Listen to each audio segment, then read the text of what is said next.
Hello and welcome to Variant Roles. We are going to be playing Monster of the Week, though a slight twist on the Monster of the Week variant. I am Adam Pearson. I will be the keeper this evening among all of the other NPCs. And why don't we go around the table, introduce ourselves, and then we'll talk a little bit more about what we're doing. So why don't we start with Christy? Hi, I'm Polish Christy. You've seen me in a couple variant roles streams here and there.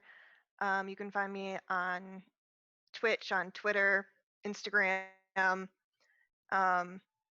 you want me to tell them what I'm playing tonight? Or wait? Sure. Why don't you go ahead and tell them what you're playing, and then we'll come back and we'll do a little bit more. Okay. Tonight I'm, for the first time ever, because I've never played this before, playing the Spooky. And so I can do things that normal people can't. And my name is Ruby Doe, like Jane Doe, only better. Nice. Okay. And then we'll jump to Mike. Hi, I'm Mike. My Twitter is Silent Chariot. I'm playing the expert tonight, and my character name is Kavoth. Kavoth with a K or with a C? No, with a K. Yep. Kavoth. All right. Very cool. And last but certainly not least, Selena. Hi, I'm Selena. I'm ABCDFAR on the Twitters. And I'll be playing the Initiate Askiel, which is Askielle. Okay. LLE.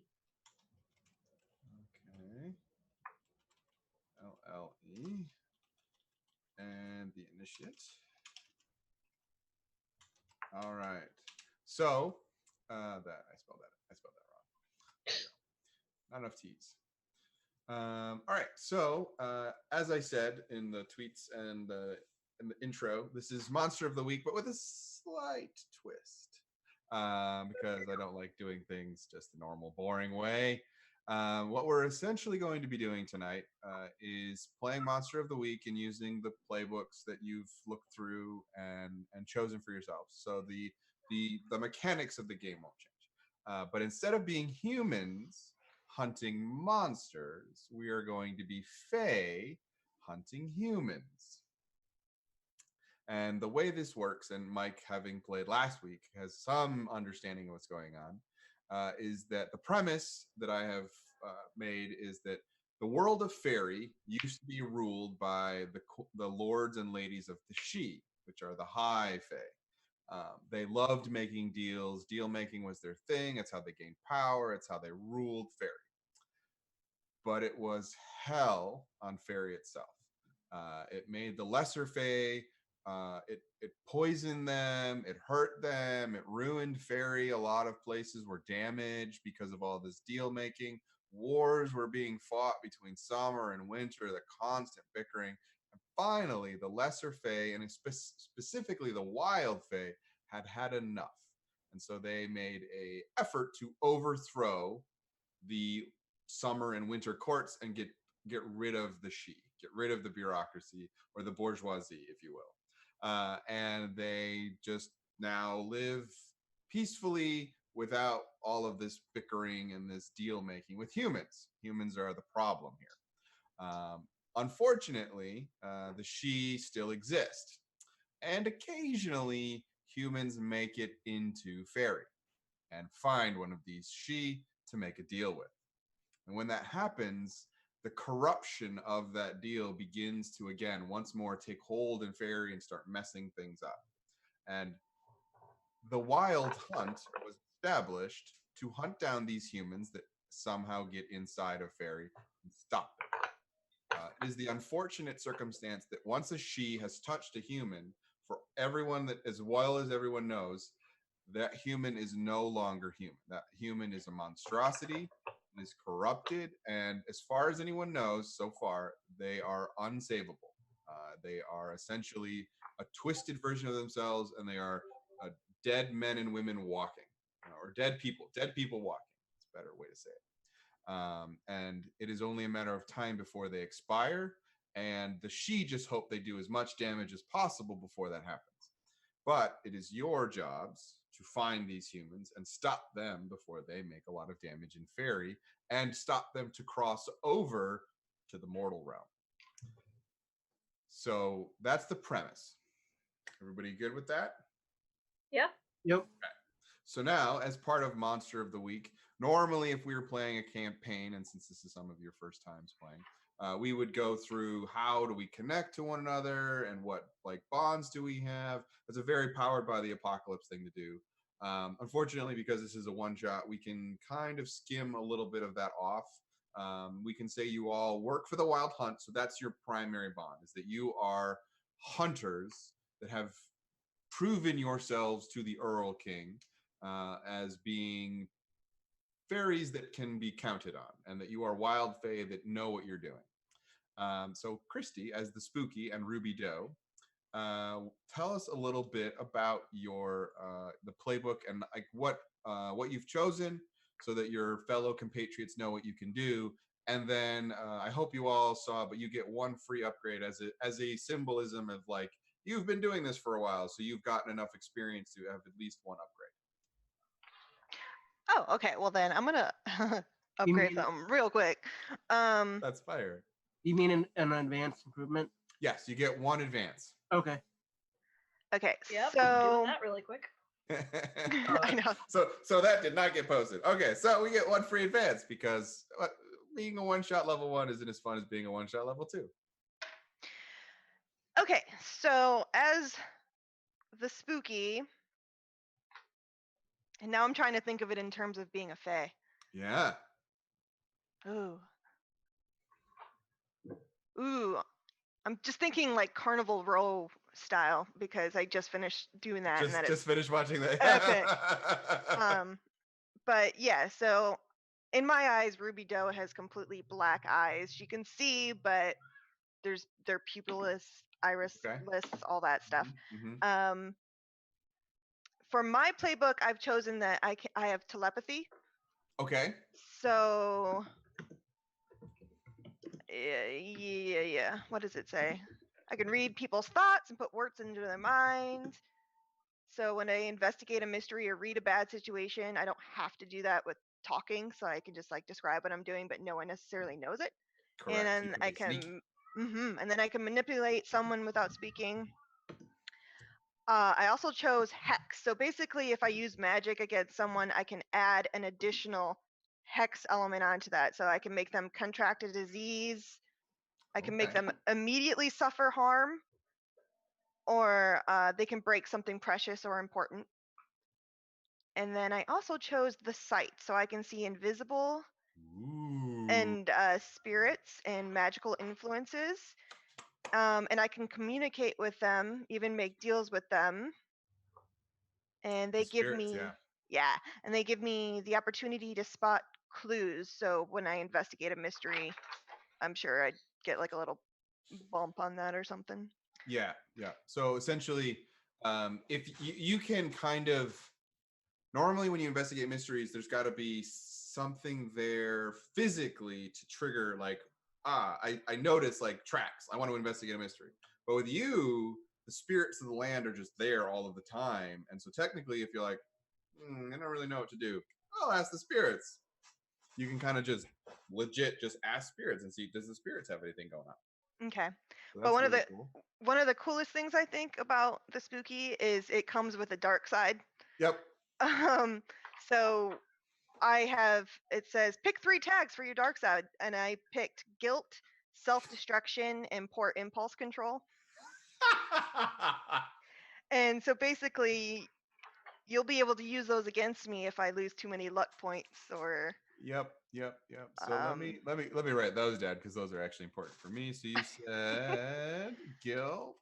Yeah, guilt, self-destruction, and poor impulse control, which I figured went hand in hand because if I have poor impulse, yeah, I'm gonna end up hurting myself more than anything, probably. All right, and then also because we're kind of still learning how this system works, though Mike now is an old hat at it, having played once and maybe twice. Just once. You also have access to all of the normal moves that any hunter has, which since you're the first, we'll go over them real fast. Is essentially kick some ass, act under pressure, help out, investigate a mystery, which we were kind of talking a little bit about, manipulate someone, protect someone, read a bad situation, use magic. So all of you can use magic, regardless of the fact if you're not like a spellcaster. Like you always have access to magic, and you always have access to big magic. So you guys can all perform rituals together. And it gets a little crazy with the ritual magic, and we'll get into that if we have to. But yeah, so just those are all available to you as well. Just so we know. Great. Ruby Doe, was there anything else? Well, I guess, do you want to know what gear I picked? Because I'm not sure. So you get to pick two of those gears, and I know some of them are like they're all guns and weapons and knives and things, and obviously you're a fairy, so you don't have guns and knives if you don't want to. So you can pick whatever you'd like, and you can flavor it however you want. If you want it to be a magical wand that fires bolts of energy, aka pistol, or if you want it to be something else, like I flavor it however you want. Just tell me basically when we get into combat, because we're probably going to get into combat at some point when you need to harm something. I just need to know how much harm it will do, and if it is close, loud, reload, like those tags on there, those just mean like reload means you have a limited number of shots before you have to reload. So you can't just keep kicking ass. You have to actually like reload your gun. But in this case, maybe you have to charge up your wand or something like that. So as long as you know what tags you have, that's all we need. It can be whatever you want it to be flavored as. Does that make Cool. sense? Yep. Cool. Uh, All right. How many improvements do we get again? So you get one advance. No, the regular improvement. Oh, so no. So I'm sorry. When I meant advance, I meant an improvement. You get one improvement. So when you pick an improvement, you can pick anything off of that improvements list. One Okay. of those. Okay. Makes sense. Okay. All right. Sorry, they call them improvements here. In Dungeon World, they call them advanced advances. Well, there's improvements and there's advanced improvements. Yeah, so that's after after you've leveled up 5 times, then you can qualify for an advanced improvement. Okay. Which is fun.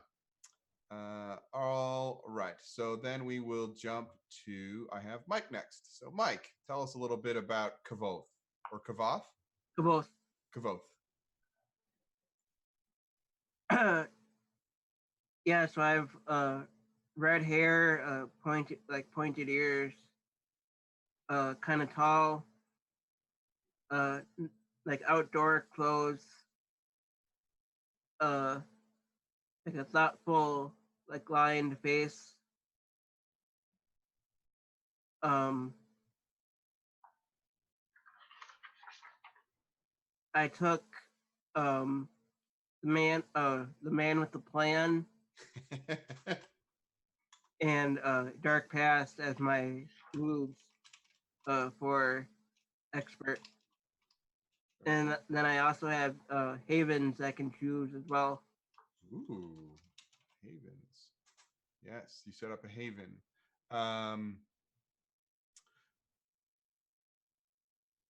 Okay. So what kind of haven did you select? Or I can choose up 3. Yep. So you get basically your haven contains 3 of these things. Okay, yeah. Does that make sense? Yeah. For the purpose of, I think for the purposes of this, since you guys are wild hunt and you're like roaming the countryside, I think we're gonna say it's like old timey wagon, like almost like a carnival wagon that essentially is an extra dimensional space inside. So you like go in the front door or the back door, and it's just like this huge thing that is just like has multiple rooms, has beds and things, and people like do this super like TARDIS thing where they're like. Or Harry Potter style. Or Harry Potter style, either or. So what have you picked for your haven? I picked armory. That seems wise. let's see. I'll let you know in a minute what the other two are. Okay, that's fair. So you get to pick all of the basic +2. So you pick those two. Man the plan. Okay. All right. I like it. And then again, same thing for you with the gear. You get 3 of those weapons, and you can flavor them however you want.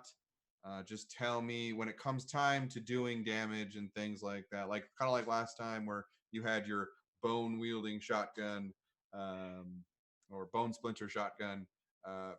Similar thing. Like just tell me what your harm is and what your tags are, just so your compatriots also know what you can do. So if you're going to be more close up or ranged kind of stuff. So the way the things work is, so for you it looks like for most of your weapons I'm looking at here, you're going to be very close. You've got mostly close, but like for the spooky, when you had one of those guns said, I think far was on one of the tags for your weapon. Yeah, they had a hunting rifle as one of them that could have been. Yeah, far loud. So that just means you don't have to be basically right up next to things when you're doing your stuff. Okay, so we'll move to Cecilia for now, and then we'll come back to you for the Havens. Okay, Mike? Okay. All right, Cecilia / Askiel. Yeah, Askiel. All right. So one of her moves that she gets is when she's in good standing with her sect, because I'm an initiate, so I'm a part of a sect of whatever the Earl King decides, I guess. When I'm in good standing with them, at the beginning of each mystery, I can roll charm, and then if I get certain things, then I can ask questions and stuff. Yeah. And then I chose ancient fighting arts. So when using old-fashioned hand weapons, I can inflict +1 harm and get +1 whenever I roll to protect someone. Nice. I have a mentor that I have named Algernon or Al. When I contact them for info, I roll +sharp, and then if I get a certain thing, then I can ask questions about it. And then I also got helping hand. When I successfully help out another hunter, they get +2 instead of the usual +1. Ooh, nice. Okay. Yeah. Very cool. Yeah. And then don't forget, you get a bunch of weapons. I took all old-fashioned weapons because that makes more sense for fairies, anyways. And and you also took ancient fighting arts, so yeah, you need old-fashioned. And then you also get an improvement. Don't forget about that. And then you also get traditions and bad traditions as part of your sect. Yeah. So I would say the sect. So so working together, like you're part of the Wild Hunt. So I think that's your overall. But like, what sect are you as part of this Wild Hunt? Like, what is your deal? And you don't have to answer me right now. If you wanna ruminate on it, that's fine. Since this is a one shot, there's a little bit of loosey goosiness to it, which is fine. Also, as part of the fact that we're playing a one shot, just a heads up, you get normally, I think, some amount of luck. Usually, what is it? 7? 7 I luck. think it's 7. And then I think all of you get 7 luck. I don't think that changes between classes. But because this is a one shot, the luck is pared down, because otherwise you might be able to use luck all the way through and it would be not as interesting, should we say. So for a one shot, we bring the luck down to 4. So almost essentially cut it in half. Ooh, I feel like I'm going to be doing a lot of mean things non-intentionally. So just as a heads up, so that you actually have 4 luck instead of 7. Okay. And then that's good to know. So Cecilia will jump to Mike to see if Mike, how are you doing with your Haven? Oh, hold on 1 second. Yep. Yep. Protection spells and lore library are the other Spells. two. Okay. Protection spells and lore library. Jeez, you guys are coming just with the perfect party here. I'm so glad I picked the mission I picked. I picked like I was like, I think this will be okay. And then you're like, I'm doing these. I'm like, yep, I picked the right one. I did a good job. All right. So as part of this, as we hopefully well, as Mike knows better, there are two courts of sheep still. They still exist, the summer and the winter. And one of the things you all know, because this is just stuff you know, is that sorry, for a second there. Is that the summer court has preferential deals that they make, and the winter court has preferential deals that they make. Interestingly, perhaps not, these deals tend to focus around the 7 deadly sins. Winter tends to deal with wrath, pride, and sloth, whereas summer tends to deal with greed, gluttony, and lust. Envy kind of bounces back and forth between the two. So there's not really any one court that dominates on envy. But essentially, why this is important, and you all know this as hunters of the Wild Hunt, is that the kinds of deals these humans have made usually plays a big part in the weakness. So you need to figure out what court the deal has come from so you can figure out better what you are going to need to defeat this, whatever this is going to be. Because the weakness is usually tied to the deal that was made. And it's usually, the opposite, right? So last time, the group was fighting someone who had made a deal for wrath, and the way to undo wrath was to fight it by itself. So they had to actually get the weapon out of the creature's hand and hit him with his own weapon to hurt him, because wrath kills itself.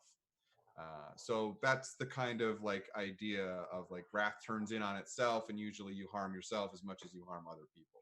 So that's the kind of like things. So like lust might be beaten by true love, or greed might be beaten by some kind of generosity, like maybe self-sacrifice, or something like that. So like you guys, you folks know this as hunters, that the essentially the counteract or the counter agent to many of these deals is very much tied into what court put them forth into the world. Does it make sense? Yep. Cool. Yep. All right. So, are there any questions before we begin? Oh no, sect. Cecilia, have you figured out your sect?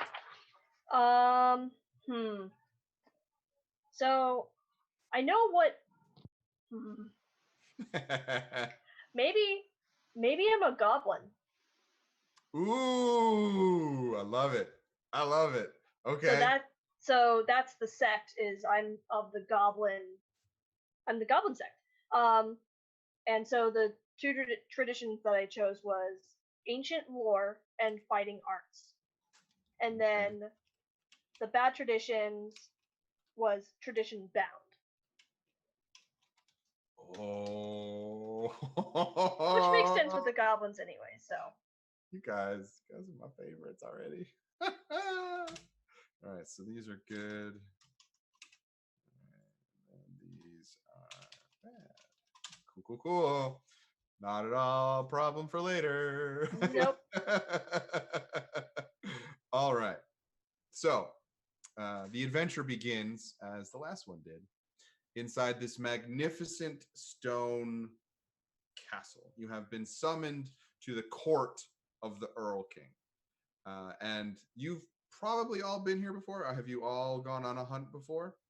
I have. I would say I have to. I'm gonna say this might be my first time, honestly. Okay, very cool. So this is the first time, maybe a little nervous, entering into being. You volunteered to, and you can leave that up to the audience's imagination, or you can maybe it'll come up later. But you have entered into a pact with the Earl King to be one of his hunters in the Wild Hunt. And so you have been summoned to the castle of the Earl King. And it is this magnificent, as I was saying, stone castle that just seems to be carved from the very bedrock of fairy. But unlike most castles, this castle also seems to be a merger of organic matter and trees as they're kind of wrapped around and seemingly growing perfectly fine off the castle like it's made of soil, and not any one material is dominating over the other. It is a mesh of the two. And as you come into the castle and you come into the castle proper, there is no gate, for the Earl King requires no protection because the Earl King is badass, and he can do whatever he wants. But there is this just massive courtyard that is open to the sky of fairy, and the skies of fairy, as you all know since you live there, but they are a kaleidoscope of colors, of feelings, of emotions, of senses. It is beyond just it is just beyond just sight, but it is also smell and sound because fairy is a place of imagination. So as the last group was saying, like, I wish I could swim in the sky. Well, if you try hard enough, you probably can swim through the sky, because fairy is bound only by the fae's imagination. And as you enter this grand courtyard, you see a massive spread before you. Eskiel and Kavoth, you know that this is the banquet hall of the Earl King, and he normally has food out for his guests as a good host. As the Fae are very particular about being good hosts. And as we come into this massive castle, you see a gigantic throne that seems to be resting almost nestled into the trunk of this massive sequoia tree that just reaches up into the heavens of the sky above. And it seems like the tree is one with the throne. It's not that the tree was like carved and then the throne was placed in it. It seems almost one piece. And yet the tree is perfectly fine. It doesn't look like it's still growing. It's actively growing up out of the middle of this courtyard. And as you stand around, you see a few fey creatures running around, mostly goblins, but a few other fays, some sprites and pixies that are in shackles, because you know that the sprites and pixies are typically servants of winter or summer, and so these are probably ones that have been captured and are repaying their debt to society by being servants in the castle of the Earl King, and things like that. Was there anything any of you would like to do while you await the Earl King's presence? Because currently the throne stands empty. My dark past starts at at the beginning of it at the or no, not the dark past. The Man with a plan. job. Yeah, that starts at the beginning of it at a mystery. All right. So why don't both you and Eskiel, roll your beginning moves? Because we're kind of at the beginning of the mystery. We're not quite there yet, but we'll roll it. We'll have the number that way because you basically get to ask the Earl King extra questions, Eskiel, and then the man with the plan. Once you have the details, it kind of that'll kick in, and you'll know how to be better prepared for what's coming. All right. Ruby's just whispering to the side to something that nobody else sees. This isn't overstated at all. Jeez. Do you think he's compensating for anything? Wow. Ruby, since you actually have the sight, and you can see things that other people cannot, which is very cool. You kind of like look around, like, and you're new here, so you've never been here before, and you can see your eyes focus on the tree because it kind of it's pretty hard not to miss this gigantic tree growing out of the middle of a castle, which I will say you did not notice until you got into the castle. Like when you were outside, there was not a giant tree reaching up out of the center of the castle. Only until you got into the castle did you notice there's a giant tree growing out of the castle, which is very wibbly wobbly, timey wimey kind of shenanigans happening. And so as you look at the tree, you notice, especially because of the site, you see that the bark is actively growing up the side and it kind of spirals. And as you kind of squint at it, you notice that the bark is actually growing in like a mosaic. And as it grows, it shows the picture and the history of what has been happening in Fairy. And as you kind of like, you just see this picture and the story just keeps spiraling upward and upward and upward. And you get the sense this tree is just recording the history of Fairy as it grows upwards. And that every single time something happens, the bark grows and shifts to make a new mosaic into the tree. Wow. Would I be able to see the most recent adventure? Or Yes, Kavoth sees this strange adventure of this weird butcher man being killed with his own weapon and 3 very brave fey creatures standing over the dead corpse of some poor, unfortunate, monstrous human. no reason for asking that. Yes, of course. Yes, Kavoth has no knowledge of what just happened. But yes, it is also very ostentatious, Rubidale. So Askiel and Kavoth, what do we have for rolls? I got an 9. 9? So on a Okay. 7 to 9, you get a mission associated with the mystery, and if you do it, you'll get some info or help too. That's what I got.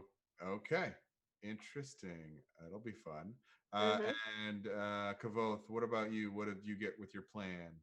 Oh, I got an 8, so I get 1 question. Okay, so you'll be able to hold 1, and you get to spend the hold to be where you need to be, prepared and ready. Yep. Okay, so I guess.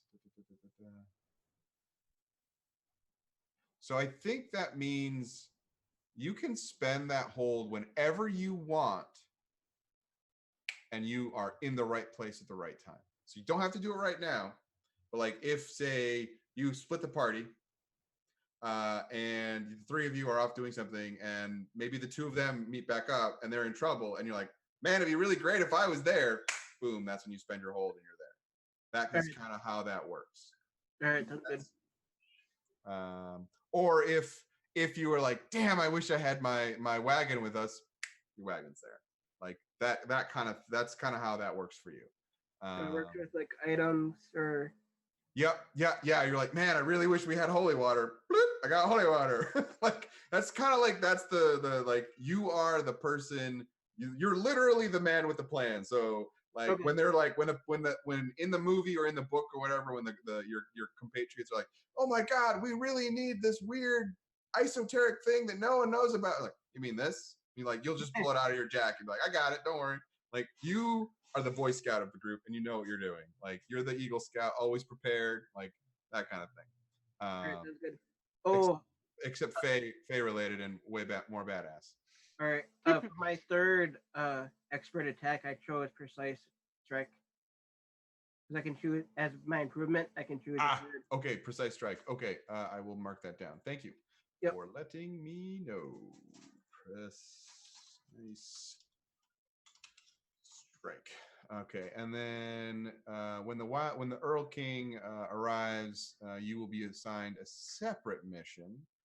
Or a secondary mission, and then you can also get some help or info. So essentially, it's like being offered a bargain. Like if you do this thing, I can help you with some more information. Yeah, basically. All right, very cool.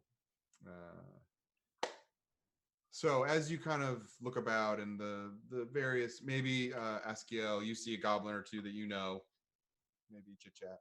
Rubidale, you're kind of like, And almost like as if that thought triggers some kind of story unlock. You hear this howling wind, and this just it kind of blows in your face, and you see these leaves just whip around in the courtyard. And as they kind of whip around all of your faces, as they finish passing, and you blink, there is a 8 feet tall figure standing before the throne. I go on one knee. They're dressed in resplendent mail armor that hangs down to their knees, with a simple cloak that is like a traveler's cloak thrown over their shoulder. And on their face or head is this huge helm that has this long visor split that you can't really see into because the shadows are too bright. But there are these huge elk horns that just curl up from the top of the helm. And the Earl King sees you drop to one knee, and they kind of incline their head to you, and you hear you hear in your head, you experience a voice in your mind, "Welcome to my castle." And he seats himself in the throne and removes his helm, and he kind of sets it down aside. And beneath the helm is this very stunning man who has very angular features and like almost a jaw that you could cut yourself on, high cheekbones, very pointed ears, and dark black hair that just spills around his collar. And he smiles at you with perfectly white teeth. And he speaks with his voice this time. "Welcome. I see you all got my summons." Ruby's gonna do one of the most sarcastic like curtsies you'll ever see, and without speaking out loud, she'll tell him in his mind, like, "Yeah, thanks for the invite." Excellent. I glare at you for doing this.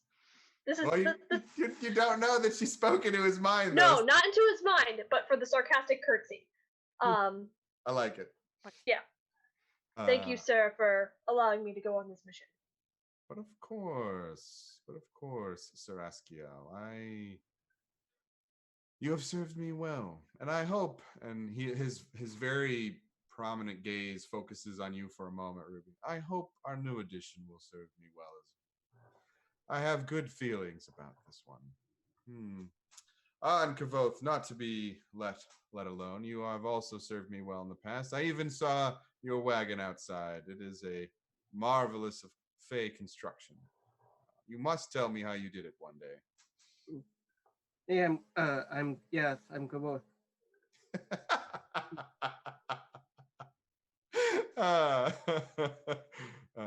And that's the Earl King actually laughing. Thank you for coming. This situation is a complicated one. Normally, when I summon the Wild Hunt, it is easy. I know that a she has made a deal with a human, and the hunt is on, and you must finish them off before it is too late. This time, word has reached my ear of something more insidious. Something is going wrong in the city of Shangri-La, and I need you all to figure out what it is. The Fae there have reported strange happenings, and some even know that the touch of a corruption that comes from humans, but no human can be found. My scouts have been unable to find any sign of corruptive influences or any memory pockets that remain behind. Unfortunately, this means I will be sending you in mostly blind, because my scouts are my eyes and ears of the land. However, I trust that you all are up to the task, that you will head to Shangri-La, figure out whatever the she are planning, and put a stop to it.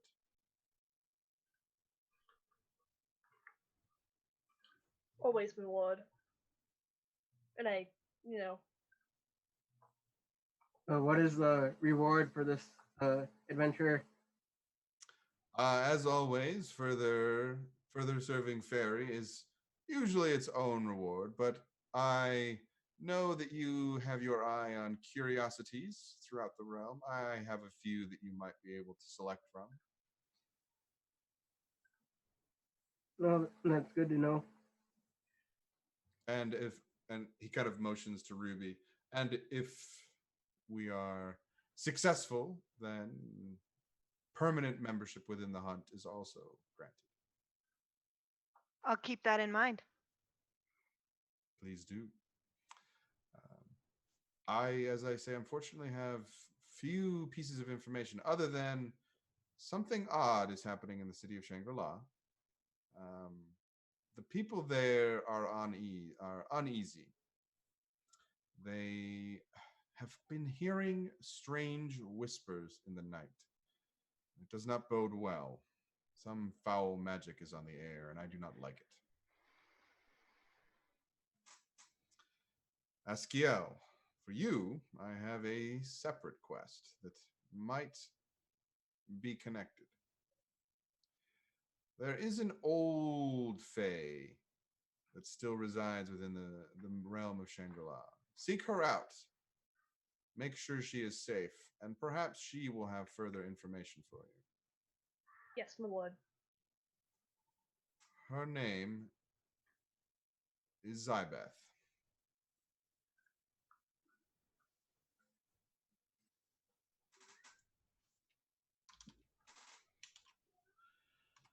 If you have no further questions, you may help yourself to my food. Otherwise, your beasts can be made ready to travel to the city. And of course, Kavoth, your wagon is pullable by my beasts, as you well know. What kind of beasts are they?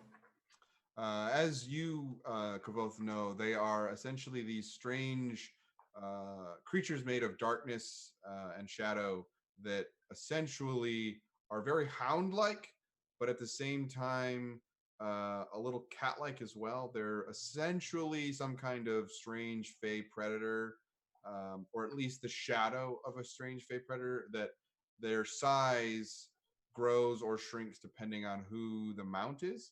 So if Ruby, say, and Askiel might be smaller, they might just have like a horse-sized mount. But with your wagon, one of the beasts can be made to be much larger, like a draft horse, to basically pull your wagon. The similar, so they are able to grow and shrink as the need arises. All right. Then I'll immediately start going over to the food and start helping myself. Excellent. So yes, if you have food, you are fortified. It is delicious. Whatever you want is on these plates. There is just any kind of food you could possibly imagine is here. And even if you don't see it and you think about something that you wish was here, like suddenly you look back and on the table, there it is. This is a feast because the Earl King does not want his hunters to go hungry or be without anything they need. I eat also. Is the tree that we see like within touching, like could I walk up and touch it? You could. Okay, Ruby's just gonna walk very slowly up to it and kind of just brush her hands down it and just like feel the vibe of any like ancient spirits or something. Cause that's Okay. the only thing that really interests her in the room right now. She's very disinterested in everything. Sure.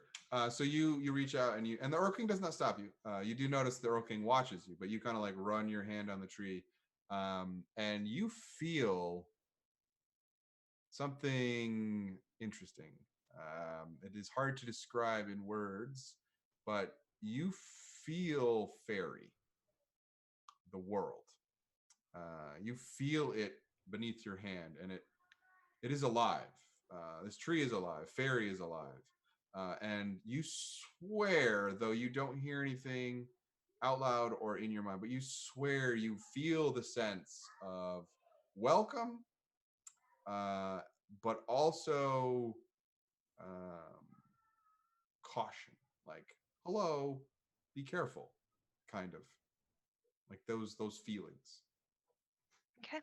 I just take a deep breath and look at the king and kind of just like give him a little nod and then a wink and then walk back to where they are.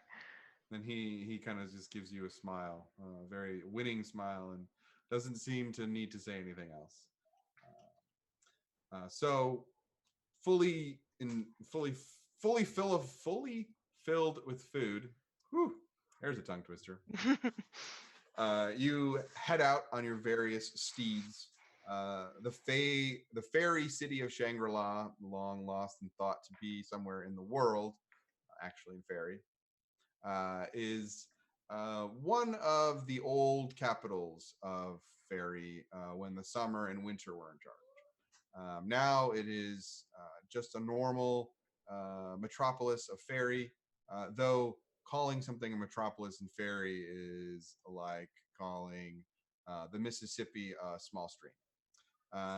This is this massively impressive vista with pinnacles of rock that spiral upwards, and people and houses live and are burrowed into these tall spiraling pinnacles. And some of these pinnacles have even actually disconnected themselves from the earth and float freely and kind of sway in the breeze as they kind of move through the city. And it is this very lush jungle, but also rocky city that is host to a variety of Fae types. Many peoples of the Fae live here, work here, and just get by here. Just like humans, the Fae come in many different shapes and sizes, and they live together and work together, and maybe fight a little bit together. But for the most part, the Fairy get along pretty well, um, as long as everything is going well. It is when the she and the corruptive influence of humanity starts creeping into things is when things start going wrong. That the thoughts and feelings of mortals are too sporadic for the fairy to handle, essentially. And so you make it to the city of Shangri-La, and it's easy to find because, like I said, some of these things are flying through the air, and you have probably been here at least once in your life, if not maybe even some of you live here. And so you are able to find the city of Shangri-La. What would you like to do? They said they can't see any humans. Do I have any helpful spirits around me that have seen something? Well, gee, that looks and sounds like you would like to investigate a mystery. Maybe. So why don't you go ahead and roll 2d6, and then as the spooky, I think it's just you are allowed to investigate a mystery, right? Yes. Okay. So that means investigating a mystery is rolled with sharp. Yeah, that would be a 6. Ooh. What a perfect first roll. Yeah. Ruby Doe, you roll like I roll. I'm so happy. Oh, and we're being rated. Hello, Raiders. Welcome. Whoop, whoop. So on a 6, unless anyone's going to, well, see, you're trying to contact spirits, so it would be really hard for Eskiel to use their power to help you out, or even Kavoth. Well, you know what? I could just use a luck, right? You So, could. You super could. I'm just gonna go for it. Yeah, use luck. Okay. So at first, it seems like no one wants to talk to you. All the spirits are like, "Nah, we're good. Like, we're fine." But you reach out and essentially bend luck. Oops, I failed at rating. That's sad. And you get a 12 instead of a 6. Let's see. Okay, that's what I thought. And you kind of like just open yourself up to the spirits around you. And as predictable, there are just the fairy is lousy with spirits to begin with. It's just all over the place. But you see spirits that are spirits of crafting and spirits of industry and spirits of helping and spirits of the world. Some of them are old spirits that are just there holding things down. Like some of the pinnacles that are floating through the air are being held aloft by spirits, and you can kind of see them juggling these pinnacles around, and they're a little bit too big and a little bit too a lot essentially for you to commune with. Their thoughts are too foreign even to one such as yourself. But you see a little bit more of small spirits, spirits of curiosity and spirits of laughter, and maybe a few spirits of pranking and like mischief, like floating around. And eventually you see one spirit of um, uh, finding. So essentially, it's like someone who's searching for something, and it looks like it's searching for something, and it kind of like bounces into you, and it's kind of like, and you are able to like speak with it, but no one else can see it. No one else can speak with it, just you. And it's like, oh, hi. Hey, uh, what's being concealed here? What's hiding? Oh, that's such a good question. It oh something weird is going on. Someone let something old out of a box.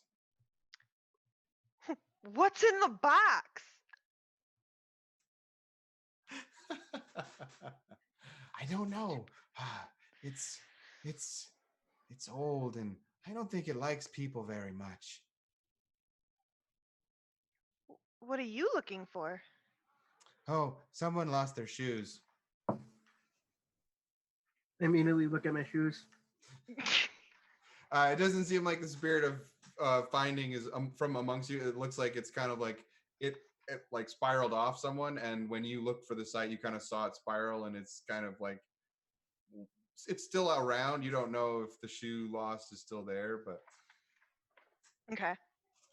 but so you've asked one question. I will say what's in the box is, well, hilarious, not necessarily a question. So you still can ask two more questions, or one more question rather. What can it do?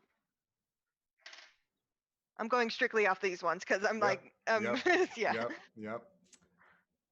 Oh, it it gets inside of you.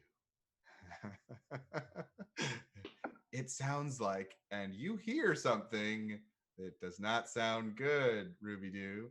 Ruby Doo. So Sorry. sorry. Yeah. Ruby Doo. No, Ruby Doo. You hear a strange like just kind of enter your mind, and you're kind of like, oh, what? That was weird. And the Okay. spirit's gone. Yeah. So something evil, old, and big was let out of a box. Oh, The spirits have a lot going on right now. They're not being extremely helpful, but that's what I got. Uh, fair enough. Ruby Doe, I need you to roll plus cool.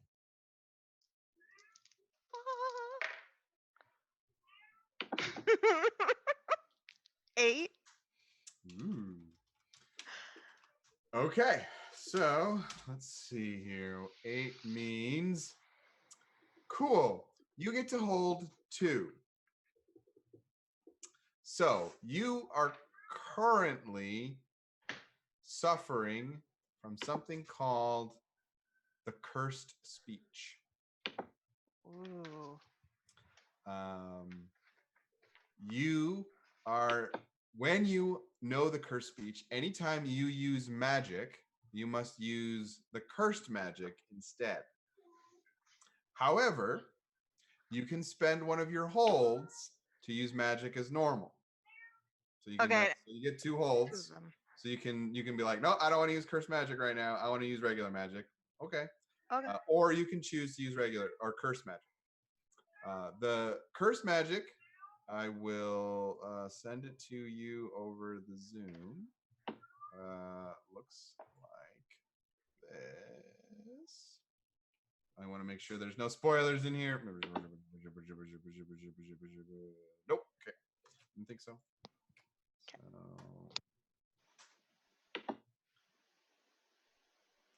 So essentially, you have cool new glitches. Like I've had a lot of those coming my way. All right, hold on.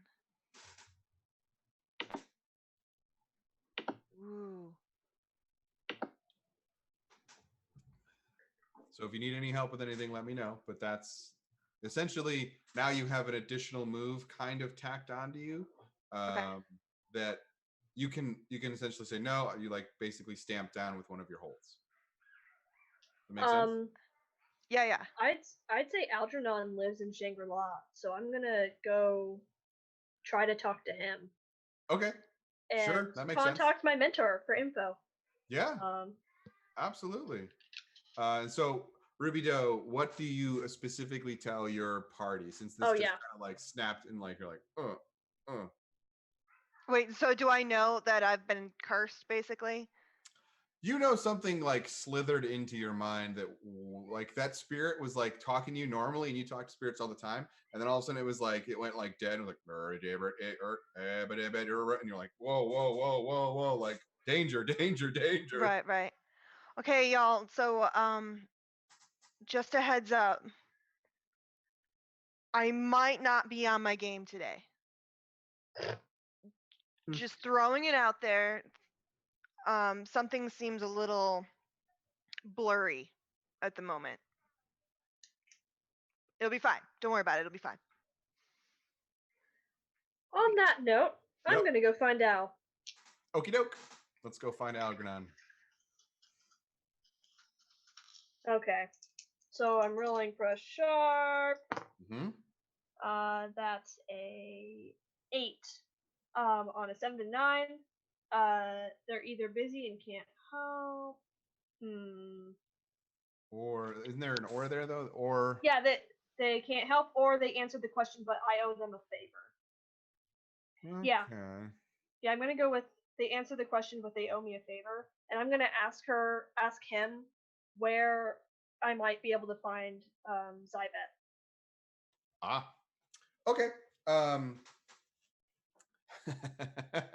Does he have flowers? Nope, he's still missing his flowers, Kyle. They're out. That's the favor. You have to get Algernon some flowers. He can't find any good flowers. So you talk to Algernon and he's like, "Oh yes, Zybeth. That name sounds familiar." And like he kind of like mumbles and thinks to themselves for a minute. Oh yeah, they live in the under peaks, the pinnacles that instead of going up, they went down and kind of burrowed into Shangri-La. Okay, thank you, Al. Of course. Don't forget those flowers. Just out of idle curiosity, does he have a flower bed outside his house that I can just go pick? Okay, that would have just been hilarious. I'm sorry. Actually, as you look around, actually, why don't we roll plus sharp? Kind of sort of investigate a mystery, but a little bit more of a spot check kind of thing. I got a 10. Okay, so you notice that there are not any flowers nearby. Okay. So Kavoth, what are we doing with your awesome wagon of awesomeness? Yeah, I'm just kind of exploring around. Okay. Just tagging along with everyone else.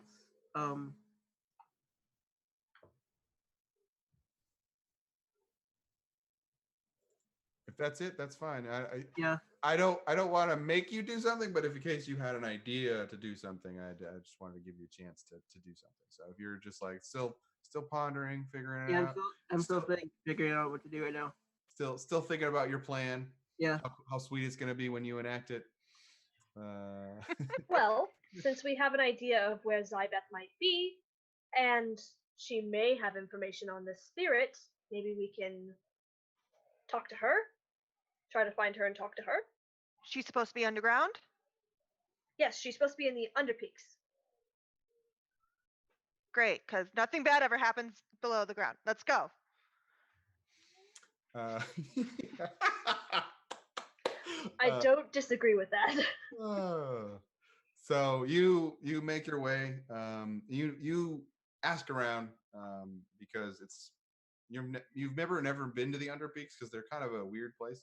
Um, but you essentially make your way, and there are these long tunneled uh, fissures almost that have been ripped into the ground where these peaks kind of drilled in and then fell sideways and just kind of opened up themselves underground. And so you have to kind of like take these long switchbacky stairs down the edge of this fissure into essentially the underbelly of Shangri-La. And there's a lot of people and activity down here, but they tend to be a little bit more burrowy kind of fae that like to stay out of the sunlight slash sky. They're more underground fae, boggles and things like that that are just kind of like more keep to the shadow. A few like boogeymen esque kind of not that they're actually like scary monster thing, but they just like that's their kind of echelon of fae. And as you make your way down and into the Undertown, you see lots of different creatures dealing and wheeling, and this seems to be more of where people go for fun, drinks, gambling, debt collection kind of things. Like they gamble with little tokens that they have accumulated. So kind of like casinos, but they gamble with uh, pieces of time because the Fae are almost eternal. So they kind of gamble with their memories, essentially, what they most prize. I was Uh, picturing that Justin Timberlake movie, you know, where they have the Mhm, numbers. mhm, That's mhm, I mhm. don't. yeah, kind of like that. Yeah, Okay. exactly. And so yeah, they gamble like with not with time of their life, but like with memories of their life. So like Oh, okay. sometimes they'll So, forget and experiences, especially experiences. Ooh, okay. there's a movie where there's gambling with like years of their life or whatever. And that's what I was thinking of. Yeah, Yep. I think you all were thinking of exactly the same movie. It's funny. But yeah, so like say, you saw a human. Ooh, that's an interesting experience. I'll gamble for that. Or like I went to the mortal world, like, oh my God, that's crazy. Or like, and so sometimes when the hunters gamble, they have a hard time finding sufficient experience to be bet against because hunters live such a dangerous and interesting life that they tend to not always be welcome at gambling tables because their essentially memories are too expensive. They're too hard to bet against, and so they're not welcome. Essentially, you have too much money to play here. But there are higher stake areas where you could find and be welcomed to gamble your memories with. But then you might lose those memories, and maybe some of those moves that you have could go away. But as you're moving through, anyone that would like to try and figure out which way to go could maybe investigate a mystery. Would I be able to use my library? Oh, yes. You So have the lore library. yep, So that gets you, if I +1. recall. Yeah.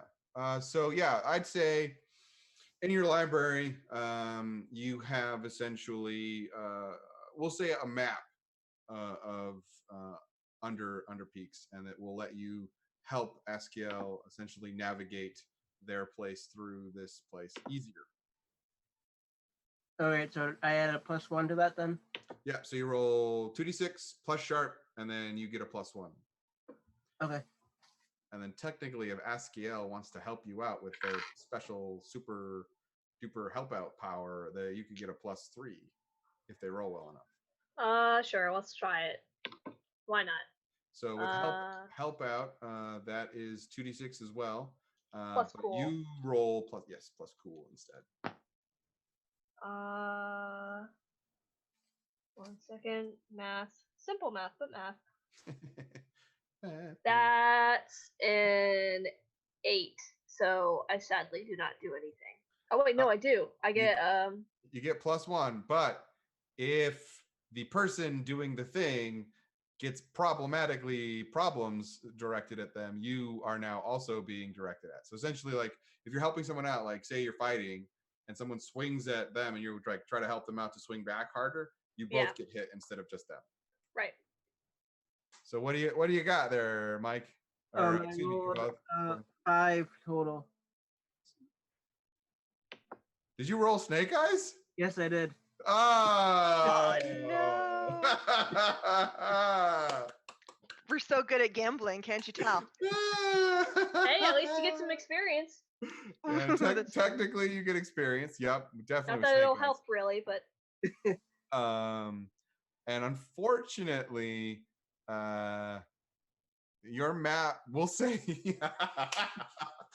your map is out of date, and so you're like, "I got this, guys. Don't worry. I got this. Don't worry." And you're leading them down a path, and you get to the point where you're sure this should be where Zybeth's house is, and it's this weird dead end, but there's like 3 doors that kind of circle the dead end, and there's definitely no house here, and you're kind of staring at it, and hear this strange growling sound come from behind you, and you all start to see this murky, almost shadowy stuff start to slither around your legs.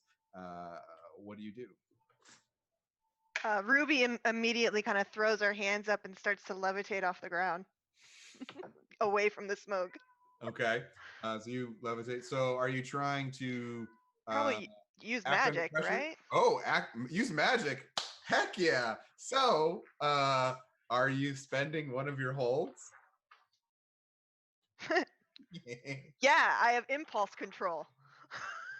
So you're going to use one of your holds to use your normal magic, or are you going to use your cursed magic? You know what? No, I don't want to do my hold. I want to do the curse magic. Roll plus weird.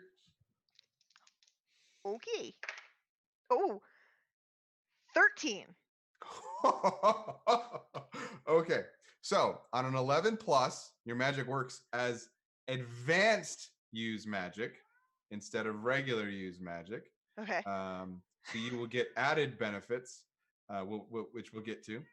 The keeper also gains a cursed mind hold over you. Excellent. Let me just mark that down. I mean, what? I ain't scared. That's good. You must choose one of the glitches listed below. So you have the spell looks, sounds, and or smells evil to anyone around you. The spell causes harm or misfortune to someone or something you hold dear. Okay. Or this one didn't copy over. I don't know why I didn't copy over, but it didn't. Somebody present learns the cursed speech. and when you say learns it, you means we get cursed. Yep. Okay. It's Oh. a lesson you don't want. Okay. Just double checking. And I get to choose this, or you choose it? So you must choose one of those glitches. Okay. Well, this entire time I've had like a bloody handkerchief just wrapped around my palm that isn't covering like an injury or anything. I just kind of hold on to it. So as I'm rising off the ground, it kind of just bursts into flame and falls away, and I can't stop looking at it. That's all I had left.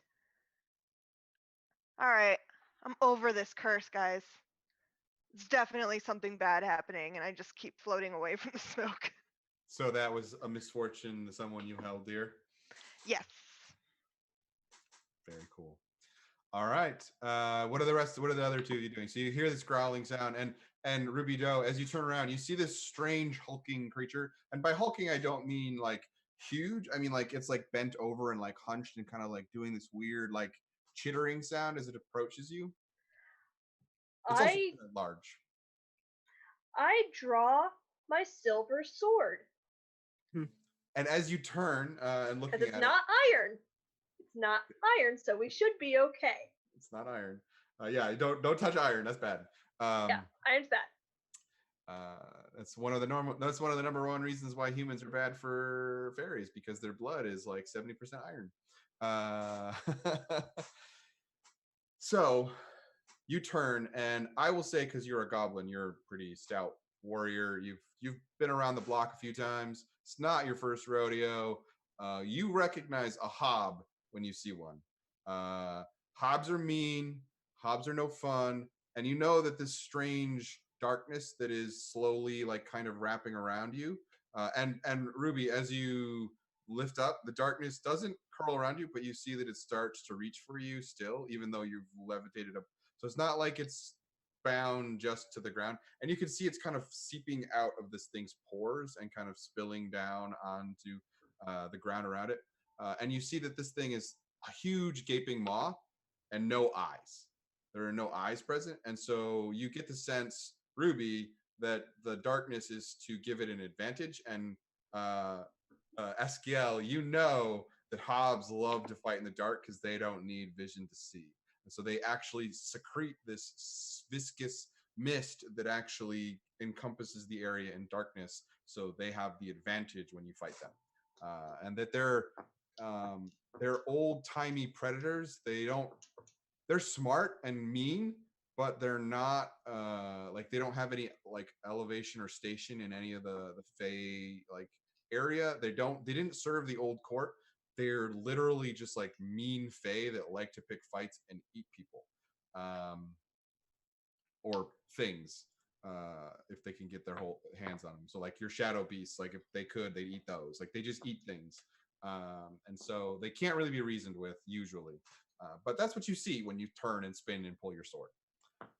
And it seems like it's about to jump on either of you soon. But before we get there, Kavoth, what are you doing? What's a juju bag? What is a juju bag? Yeah, that's one of my weapons. So you tell me. So let's see here. I'm thinking like a magical like bean bag, like I can throw like magical bean or something. I'm not exactly sure. So one harm. So yeah, I'd say a juju bag is like, in the context of the game here, it's probably like a sackcloth, like very small sackcloth full of some kind of magical juju that you've probably tied a string around, and you basically like hurl it at someone so that it like hits and does like explodes. For this though, just because all I care about is the tags, like harm, far, magic. If you just want to say that as part of kicking ass, you can actually cast magic as part of kicking ass, and you shoot these little like pew, like bolts of energy out of your hand or out of your eyes or out of your eyebrows. Like I don't care where it comes from or how I'm it helps. definitely choosing eyebrows. You're choosing eyebrows. All right. Yes. Eyebrow beams.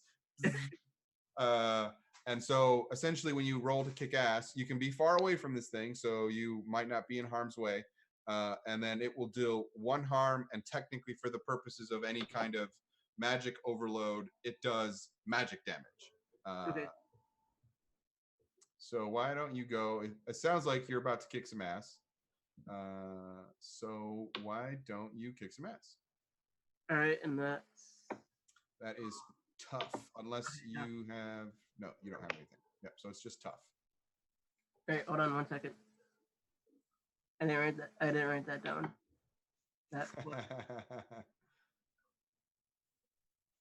Okay.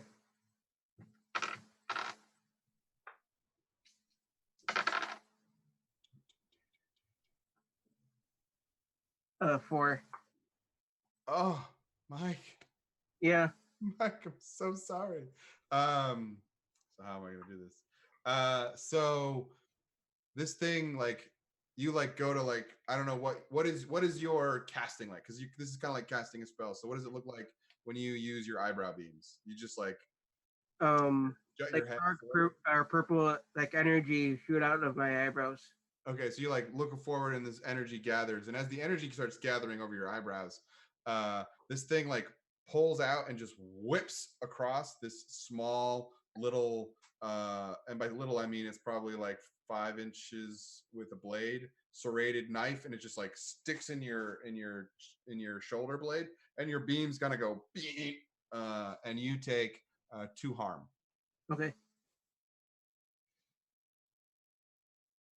Because you missed. So then now this thing like growls even more, like, yeah, fight kind of thing, and the murk kind of gets deeper and deeper, and it looks like it's going to jump on the person that drew a sword. What do you do, Askiel? Well, shit. I'll kick some. I'll kick some ass. Why not? Well, hell. All right. Kick some ass. Okay. Oh shit. That's great. I got a 5. What are you guys doing? Oh my god. You guys...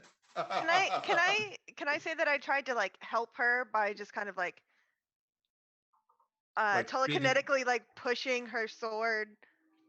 Sure. Why don't you go ahead and help out? Roll plus cool. But do know that now you're gonna maybe bouncing in here. Yep. Oh nope. Oh Mhm. no. My cool is -1, so it went to a 9. Okay, so you do grant them +1, Yep. but any danger they're exposed to, you are now exposed to. So that gives you a 7, correct? Askiel? No, that gives me a 6. Oh, But it still doesn't work. So I will rule this because we're still learning how this is playing, and I apologize. The train is about to go by and be really loud. You can only ever give them a +1. The only person that gives them +2 is actually Askiel, because they have a special class power that lets them give +2. So out of 5, you would have never been able to get them into a success. So you probably would not help them out in that situation. Like, yes, you would like to help them out, but as far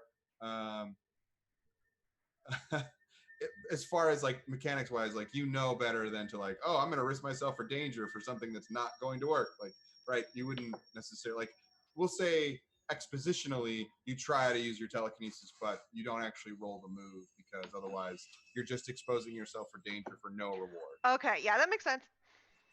Okay, so as you try to kick some ass, you basically swing up at it. The merc is starting to get in your way, and the hob ducks under your blade and laughs, and as it scratches across your essentially torso, you take 2 harm. Unless you have any Yay. armor, I don't know if the initiate gets any kind of armor. No, I don't think so. That's unfortunate. Yep. Yep. Mhm. Let's see, just double checking here. Nope. And I ain't no chosen, so. You ain't no chosen. This is correct. Oh, no. That's what I thought. You also get old-fashioned armor. 1 armor What? heavy. Yeah, that's what I thought. I thought you got armor. I did So not you've got even like see that. Awesome. you've got like this pretty like stylized, maybe breastplate, like ancient art or antique breastplate. Yeah. And so as this claws scratch across it, you take 1 harm instead of 2. Yay. Because it reduces the harm. That's what I thought. I thought you had armor. Okay. So it like barrels in you and is biting you. Ruby looks like Ruby is being assaulted by tiny fairies. Yeah, sorry.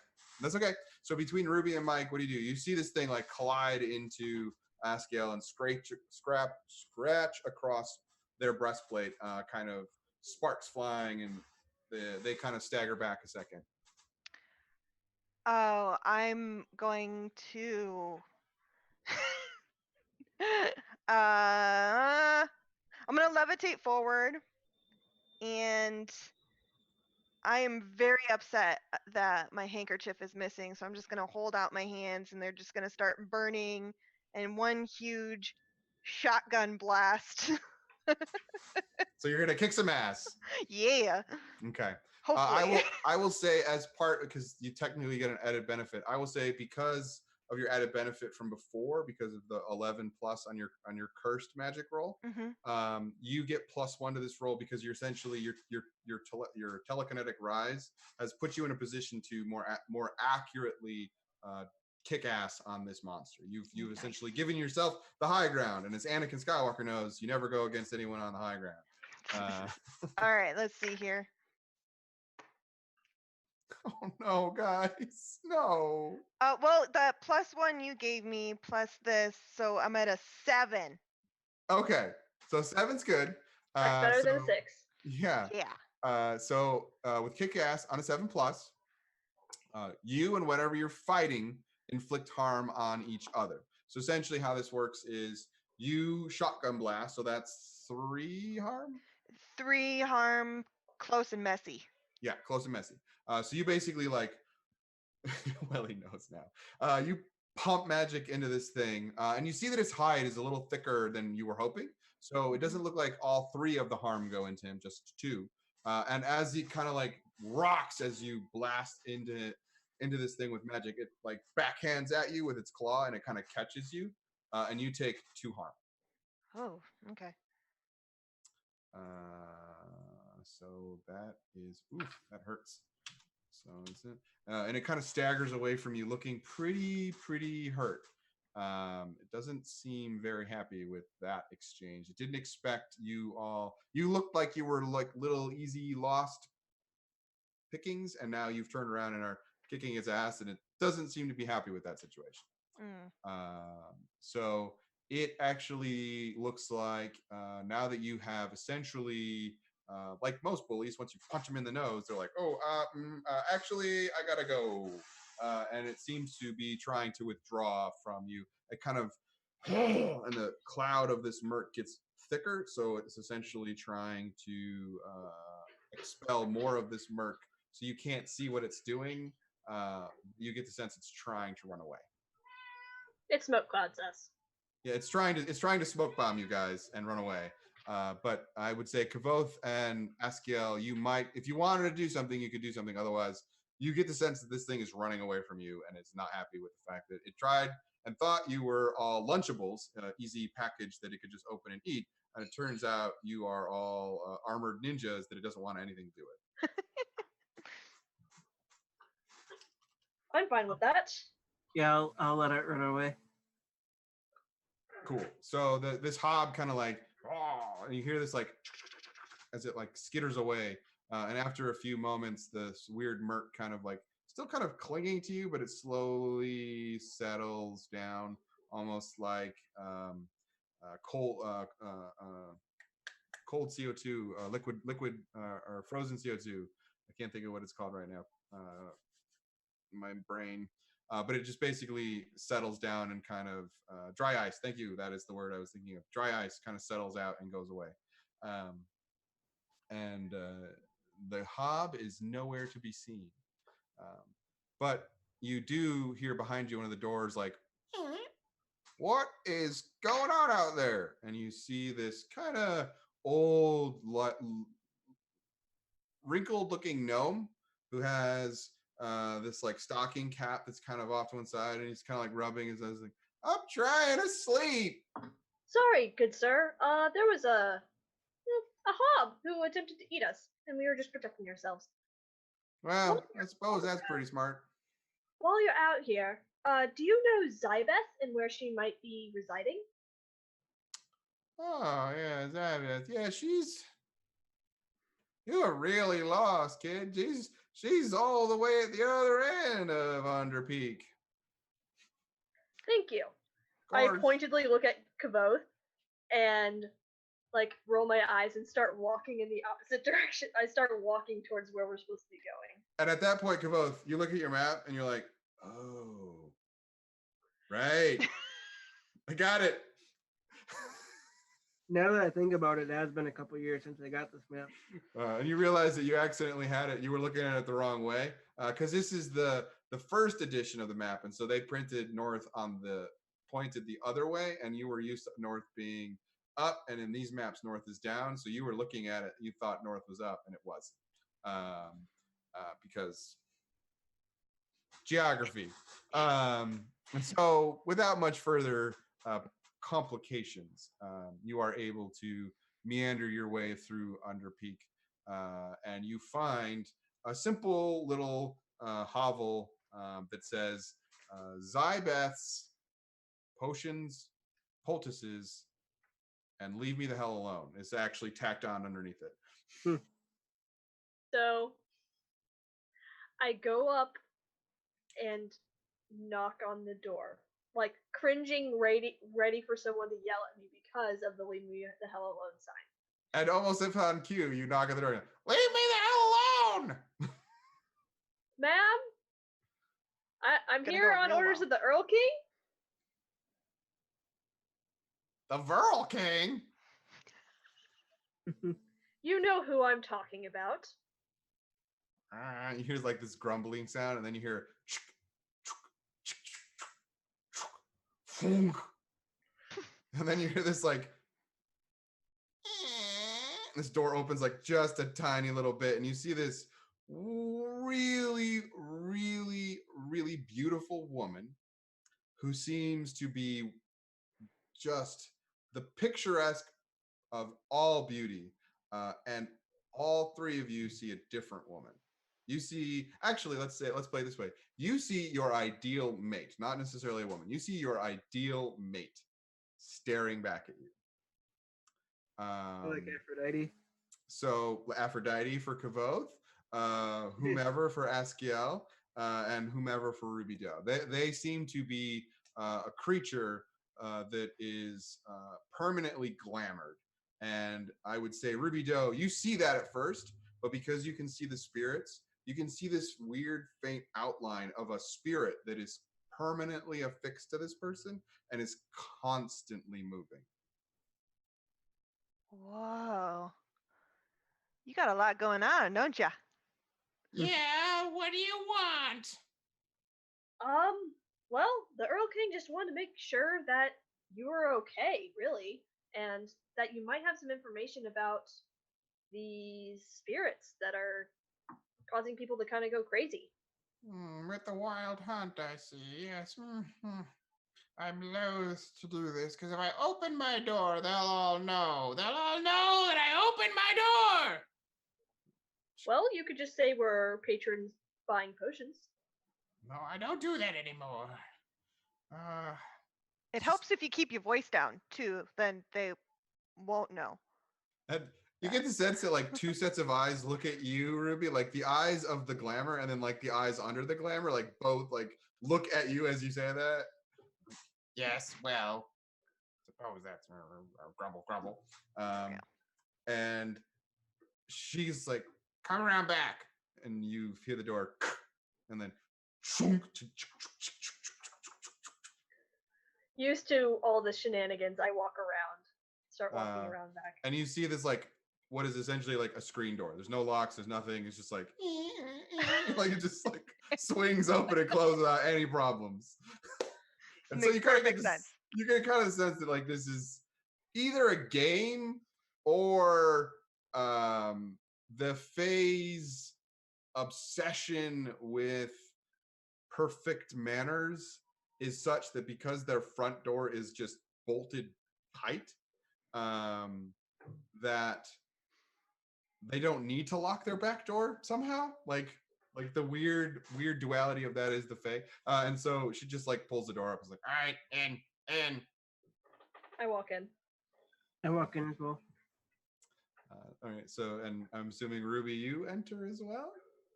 Yeah, but I'm just, I'm last one in. I'm just peeking around, and then I take one giant step over the threshold before I enter. And as you all enter, you see a pretty modest living space. You see near the front, which would be where near the front door, is an alchemy kind of potion brewy location. Probably where at one point she practiced, or they practiced. We'll say they practiced their business because the glamour kind of makes gender weird. And you get the sense that they haven't used that equipment in quite some time. That they have closed up shop for a while, and they kind of like hobble over to a chair and they sit down. Still, all three of you seeing a completely different person, which may or may not be disconcerting. Though you don't technically know that because you don't share vision, so you don't know that you're all seeing a different person, but you are all seeing your ideal mate. And it looks like more assaults of little fairies. And as Ruby settles in to the location, there is this strange. It looks like a cat, but it's a little bit more bipedal than a cat. It kind of walks in the house and looks at Ruby and kind of goes.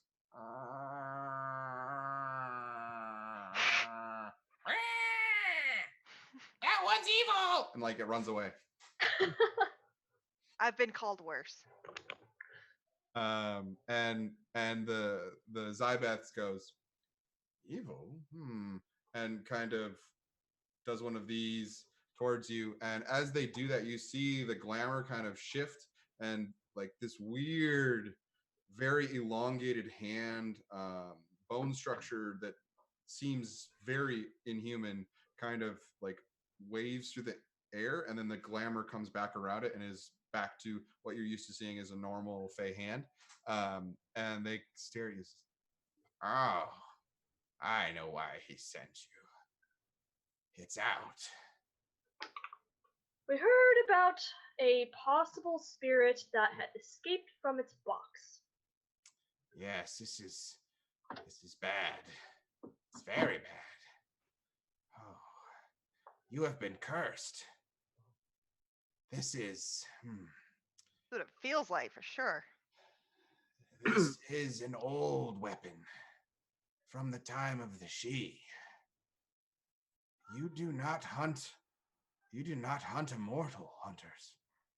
You hunt the curse. The curse embeds itself in a mind and affects fairies. It does not interact with humans. This is the She. This is their doing. They are crazy. This can affect the She as well. I introduce myself. I am Kabath. I walk in moonlight when others choose to walk in the day. I write songs that make minstrels weep. I've been expelled from a university at an age when others have been accepted. You may have heard of me. And I bow. Yes, I think I have.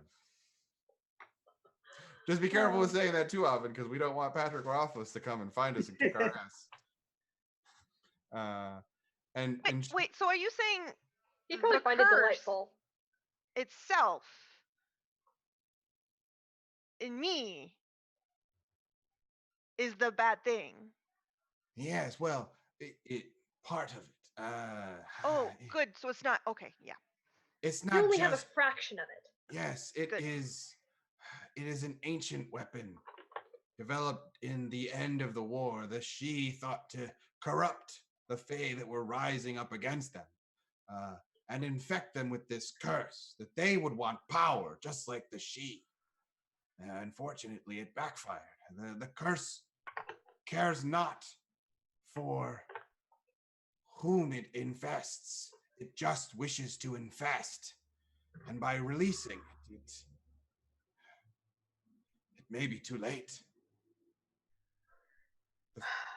It does not care about what Fae or even station. So the She, other Fae, they can be infected with this. And you yourself, if you are not careful, can accidentally infect people. And you get the sense that when you were casting that magic, like it almost like seeped out of you and into one of your compatriots. Oh, great. Mm-hmm. You, oh, Shouldn't have talked to that spirit. You know, they're always there. If I don't talk to them every now and then, it just seems rude. Yeah. So, any idea how we can get rid of this? So, why don't you, for the sake of this, why don't you investigate a mystery to Okay. see what is available? Yes, Techno Scald would recognize that, Mike, but I think he bowed out for the night. I think he's got his own stream to run Okay. this evening as well. So, but yes, he would definitely have recognized that. 11. Ooh, Nice. So you get to hold two. So you get to ask two. That was a weird hand motion. 2 questions. Okay. What can hurt it? What an excellent question. Yes, I believe. I remember reading. And they stand up and kind of mosey on over to an old bookshelf and kind of like look like they look like they're looking for something, and then they finally put their hand on a book and pull it, and it kind of does that shunk, and the bookcase separates and opens, and then there is another bookcase behind it, and they look through the bookcase, and they find another book, and they pull the book out, and they open it and reach in to the book and like feel around inside the book for a second and pull out this little cube, like, yes, here it is. And they kind of like, and they pull it out and it opens, and it kind of like opens into a scroll, and like, According to the records, because the wars are not great for records. But according to the records, you can banish the speech from someone. the banishment, and they kind of like flip it around and kind of set it on the table that you're kind of all standing / sitting around. Is incomplete, but from what we could gather, the cursed could be subjected to a ritual that you then banish and bind the curse to an object. And as they're talking, their speech patterns also like seemingly move all around the place. They don't seem to be bound by gender or voice. Okay. This ritual, And they kind of like point at like down the list, because it's like furiously scribbled notes, and it looks like maybe someone's notes from like if you were taking, like, you were late to class one day and you were trying to furiously catch up with whatever was on the board before the professor erased it. That's what the notes look like. It looks like someone was like furiously trying to keep this knowledge and write it down as fast as possible before something either erased it or before like the trouble they were in overtook them. And so the notes are very chicken scratchy, / Monday morning at 8 a.m. style. So you may maybe even like parts where it trails off because you fell asleep and you were like just not writing notes anymore. But it seems like you need something, some kind of precious object that the curse will be essentially inscribed to. So it will be pulled out of your mind and put into this object. And then you need to be able to conjure a fire to then destroy the object, preferably a magical fire and not just like huck it in the fireplace. And then the person who is being the magic is being pulled from has to not use magic for at least a fortnight, which is 2 weeks, because otherwise the tendrils of this curse might snap back into their mind despite being destroyed on the object. And that's only for one cursed person, not Each person you have to find each person and pull the curse out of them. There is some, and like that's like the ritual that's kind of very hastily scratched and scribbled on. Beneath it, it's like it says things like, beware the cursed who have embraced it. They will fight you and not let you take it. Essentially, if the curse stays in someone long enough, it begins to corrupt a person and pushes them to do evil things. okay. Great. But like, how do we get rid of the source? Because I can handle this, I think, for a little bit longer. Y'all are fine. I don't think you don't feel like you're in danger, right? Right. Okay. Um. As far as I know, the curse lives in people. I don't know if there is a source. It was extracted and contained, and we thought we had the last of it done. But it is knowledge, so I don't really know how it was released. I thought it was destroyed. Can I use my memories or use my dark past to see if um So um let me make sure I know how this works before the dark past. I can ask those questions. Okay, yeah. So roll plus weird. All right.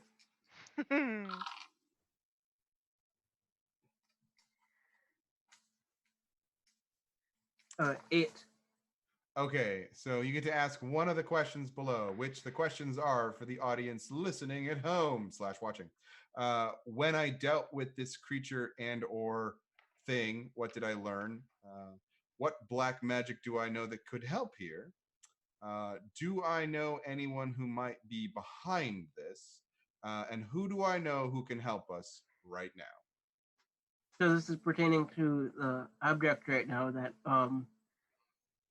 would this be just specifically towards the object or towards the adventure in general? Like the creature? I would suggest, because you're kind of not fighting a creature in this one, you're more fighting a condition, a phenomenon. So you're fighting the curse. So I would say that the curse is the thing you're trying to essentially think Okay. about. And like, you've been around the block so long, like, okay, I probably danced with this devil in the past. What do I remember about it?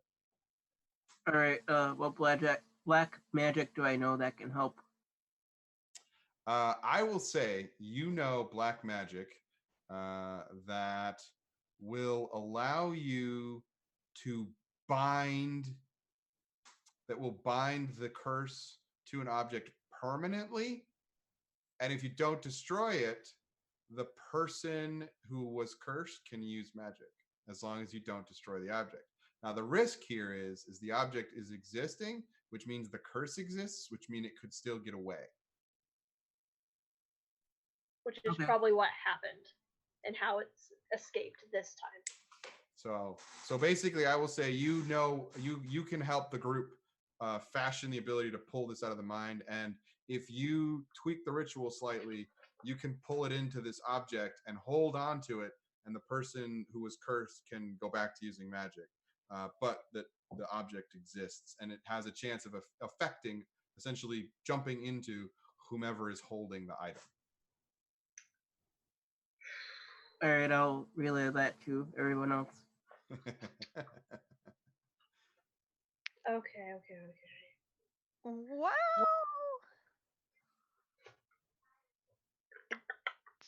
so other than me, do we know anyone else who's cursed? Well, supposedly a bunch of people have been hearing whispers, which is probably what you've heard. So, we will have somebody who is corrupted by this eventually that we will have to exterminate. Are there still any scouts of the Earl King that we can get like information to him quickly? You have the ability to essentially send the equivalent of Fey carrier pigeons that travel remarkably fast. They're like the little folk. They just like, they're gone. Okay. But I will also say, Ruby, you rolled an 11 on your investigate a mystery. You have a second question if you want it. 'Cause Okay. that was just what can hurt it. So Right. you know essentially how to hurt it is you have to pull the curse out of people. Okay. So can I say where did it go and get an idea of? I'll twist, so you can't, because it's not a creature. So these questions, unfortunately, Right. are usually like function on creatures, which is fine because that's predominantly how Monster of the Work weeks. But for this one, I will say instead of where did it go, like where is it prevalent? So who, what part of town has heard the most crazy whispers or whatever? And she will tell you that the market and the associated district seems to be the place that the strangest happenings have been heard from. That she's heard weird things have been happening in Shangri-La. She didn't, or they didn't subscribe any, like they were like, weird things happen in Shangri-La all the time. But now that you've come and now that you've told them that, hey, there's this crazy thing happening, and you came in with the cursed speech inside of you. Now they're like, oh, wait, you might want to go check out the market. The market, yeah, something bad was happening around the market. And so you kind of know that the market is maybe where things are going sideways. Okay, and out of curiosity, is there a name for this curse? So that way I could identify it and then send that information to the Earl King. It was only ever called the cursed speech. Okay. Because it transmits through talking. Yep. And makes sense. Usually it transmits through talking when creatures try to use magic. And because fairies are intensely magical beings, they have a higher than likelihood to pass this along. Okay. Great. Terrific. I don't feel tainted at all right now. It's fine. Maybe we can do like a mass banishment in the middle of the market, or would that draw a lot of attention? Oh, we most definitely draw a lot of attention. And as you're like formulating, the Zybeth kind of wraps up this weird thing, clicks it back into a box, puts it back into the book, closes the book, puts the book in the bookshelf, and then closes the secondary false bookshelf on top of the bookshelf. I'm going to relay this information back to the Earl King. Easy enough. If you have any good ideas, let me know. We're still with the woman, right? Yeah, Zybeth is still here. Okay. But I'm basically like flagging down a little person to help me. Yeah, easy enough. And the little folk know who the hunters are. So if they see a hunter looking for a little folk, they come and like, yeah, what can I do? And so they're just like, and the little folk are kind of a variety of essentially fairies, like what you think of the classic fairy, but like they're little tiny, like Tinkerbell. They're Thumbelina, that kind of thing. They're like they look like little motes of light until they get close, and then you can kind of see like the outline of a person inside of the mote of light. And you see they have vaguely human / elfish features. They don't always have all of the body parts. Like sometimes they don't have legs. They're just like mostly light, and then maybe they have arms so they can carry things, but they seem to have a face always, and lots of light. And so you Gesundheit, you give them a message, and they like an arm materializes out of the light, kind of like grabs onto the message. The arm disappears back into the light, and then the light gets brighter and just like takes off. Awesome. Thank you. Like a rocket. I head back inside. All right. You all are in Zybeth's, and you now know that the marketplace is most likely where you should go. Thank you, thank you, Zybeth, for your information, and I will let the Earl King know that you are safe and still protected. Of course. With your screen door. It's a very good screen. Keeps all the flies out. Usually. And then like that like strange little cat creature comes walking out and then like stops and like sees you still there, Ruby. Like backpedals back where it was coming from. Thank you for your time. I give her like a little bow, and shall we head to the marketplace? Yes, get out. That was the cat from the other room. It's like my cat. Yep, Ruby just walks out. Yeah, the screen door like. Yeah, I follow as well. I'm already out the door. And so you all head. The marketplace, is actually back up top unfortunately. So you walk along the spiraling switchback stairs up out of Underpeaks, and the marketplace is built inside of this huge like pillar of what look like stone that have various like different joints down. If any of you have ever seen Devil's Tower or Close Encounters from the Third Kind, the thing they use in that movie, this is what it looks like, sort of, except that the pillars are purposely built at different levels where there are different homes and things. And at the top of the plateau, there is this large sunken in bowl that has been excavated, and inside is where there are just stalls and tents and people hawking wares and cacophony of sound normally. Now it is eerily quiet. You see a couple people walking around, but there don't appear to be anyone like heavily selling things. It seems to be a very quiet market day.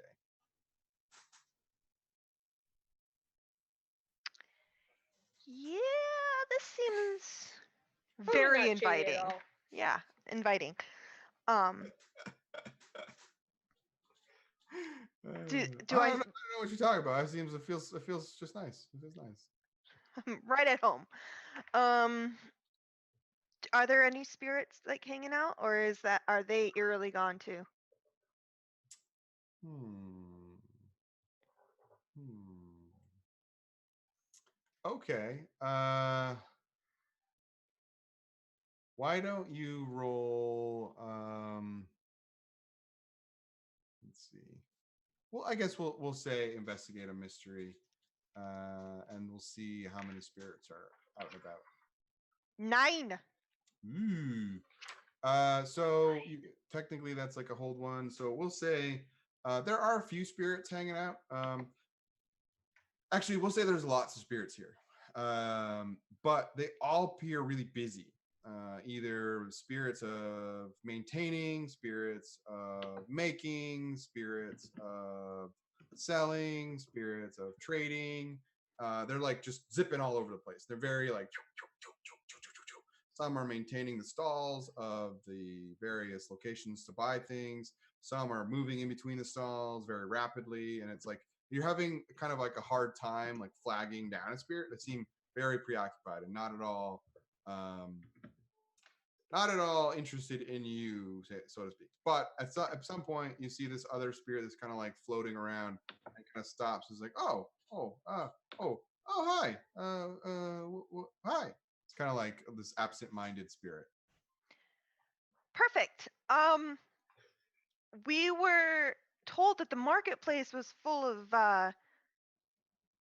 Curse bad speech. whispers. Yeah, the cursed speech, which apparently I have. So, you want to point me in the right direction?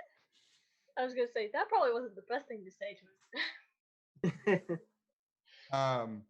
It kind of like, no, I don't know anything about curses, but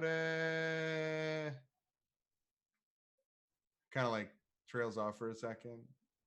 Oh, Okay. yeah, it was kind of weird last night. It was Last night.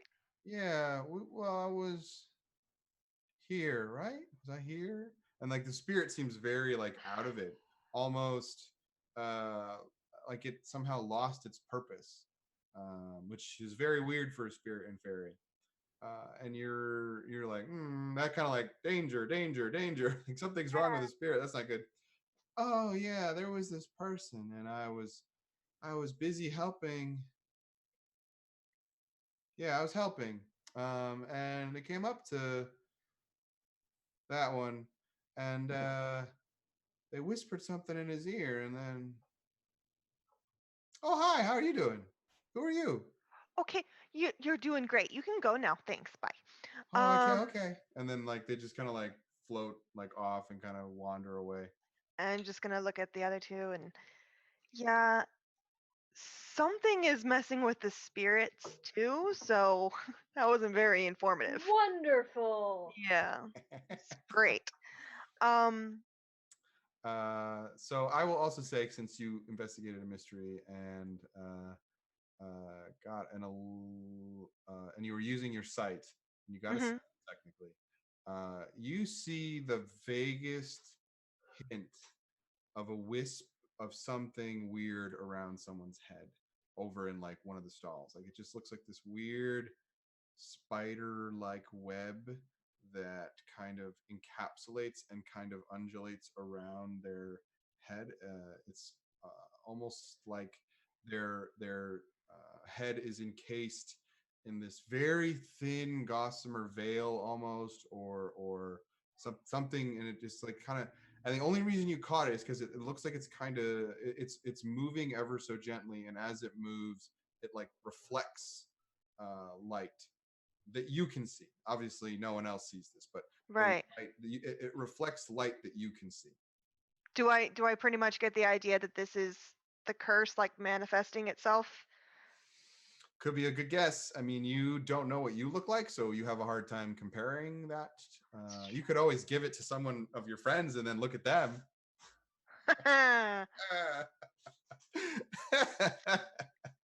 Okay. So yeah, I'm gonna grab Kavoth and Askiel by the wrist and just be like, I'm pretty sure I can see who's cursed. It shows Okay. it. I wish you could see this right now, and it's really not helpful that you can't. I promise I'm not making up anything and being corrupted by the curse. How dare you put things in their mind? It's like Yeah. half my job. It's like half my job. Damn these false hydras. So I'm gonna point that person out then to them too. Be like, Okay. And they seem to be just kind of silent, like not silently, but like from where you're distance, you don't hear anything, but they're just like talking with someone and kind of moving their hands in a gesture that looks like they're negotiating, or and they seem to be in charge of the stall they're in. So someone has come to their stall, and they're looks like they are selling these very interesting and intricate shapeable crystals that look like they come in essentially like little cylinders, and you can like expand them and move them so that they can make designs of whatever kind you want. And they're selling these crystals. That sounds cool in general, but yeah. Yeah, right? So this curse, I'm just asking out loud, by the way. Mhm. This curse is spread by whispers or by contact? It's Or if I both? understand correctly from the notes that I took, it's transferred through magic.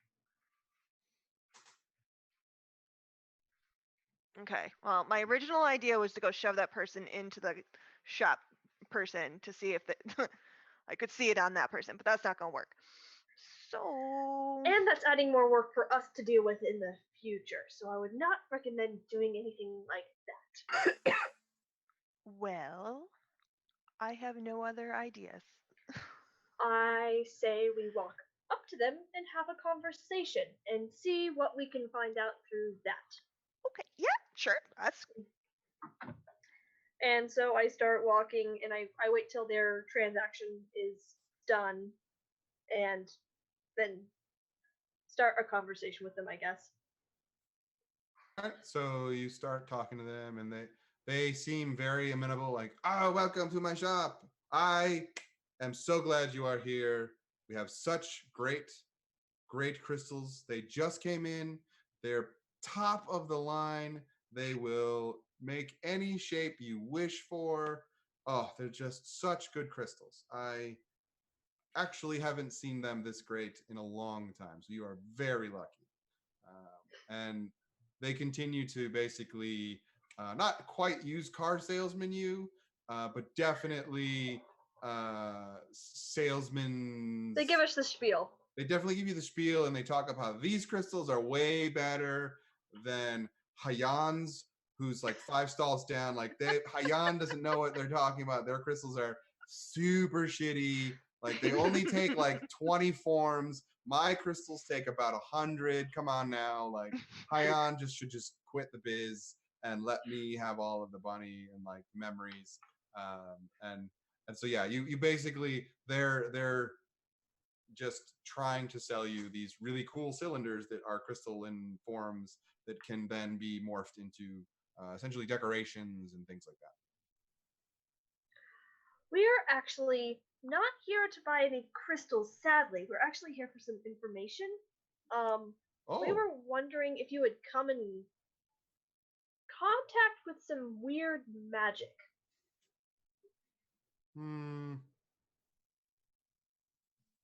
what kind of weird magic? I mean, I have these crystals. I guess some people could consider that weird. It's more on the okay. Trying to figure out how to word this without freaking this person out. Have you been cursed lately? Do you need help? Call 1-800 not be cursed. What do you got? What do you got, Kaboth? Yeah, what do you got? I'll just introduce myself. I'll give the same speech as I did before. I'll give that speech every time I meet someone, by the way. Okay. They got their eyes kind of like go eyes like, oh, well then surely you need one of my crystals because someone of your majesty clearly needs these crystals. And they kind of like motion to these. And they are really cool. The DM wants one, but DM just made them up. So I know. That sounds so cool. Out of character, it sounds so cool. But they don't appear to know what you're talking about. That's a good thing and a bad thing. Can I read his mind at all? And is he like hiding stuff? So with your telepathy, I love it. So with your telepathy, like I said, like you pick the spooky and then you're like, I picked telepathy so I can read a bad situation. I will say, why don't you read a bad situation? Okay. No. We have luck. It's a one Yes, shot. actually, I'm going to do the luck because Okay. I'm cursed anyway. Bad things are going to happen to me. So yeah, I'm using luck because it was Snake Eyes. Oh, that's twice tonight, guys. That's twice, folks. We're really on a roll. We're really fine here. Everything's fine here. I'm fine. How are you? It's fine. I'm fine. We're fine. Okay, Everything's so great. On a 12, you get to hold 3. So on a hold, Okay. you may spend to ask the following questions. What's my best way in? What's my best way out? Are there any dangers we haven't noticed? What's the biggest threat? What's most vulnerable to me? And what's the best way to protect the victims? Okay. What's the most vulnerable to me? What's the biggest threat? Wait a minute. Are there any dangers that we haven't noticed? So you see, because you're also able, like you're reading their mind, and as they're talking, you definitely have what they're saying is coming out of their mouth. They're trying to sell their crystals. That's on the up and up. Mm-hmm. But you hear this faint sound in the back of their head, and it sounds just like and it's like that sound that you heard when you were infected, and you hear it like playing very subtly, almost shimmering through their mind, kind of like at a very low. It's like as if you really did play a rock and roll record backwards and it was like Hail Satan, like that seems to be like what's going on, like underneath his thoughts, their thoughts and their actions, there's this weird undertone that isn't in line with what they're saying out loud. So I would say that is a danger you have not noticed. You said, what is the biggest threat as well, right? Yes. Because they are cursed, they can probably use their magic on you. And from from the way cursed magic worked for you that the magic is more powerful. Like it's easier to cast magic using cursed magic. Mhm. You don't have to roll as high, essentially, so that if they were to maybe discover, like maybe if the curse was to feel threatened, it might lash out at you. And then what's most vulnerable to me? It doesn't appear that they know that you know that they're cursed, because you essentially just peeked into their mind, like your two buddies are still haggling over crystals and you just kind of staring at them, and you like basically went into their brain instead of did anything else. It looks like the curse is still that like very dormant in the background, not at the forefront, but you get the sense that if you go too hard at this person, the curse might take over. Okay. So then telepathically, I'm gonna tell Askiel, you know, yeah, this person is definitely cursed. Let's practice the banishment thing on this dude before me. How about that?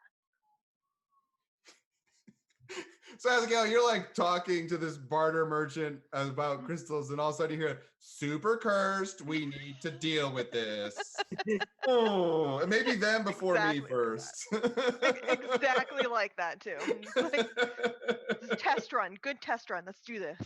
Super And like you see like like me in like actually cringing at having someone just like communicating in my head, because I'm not used to that besides the Earl King, because that's something that he's usually the only one that does.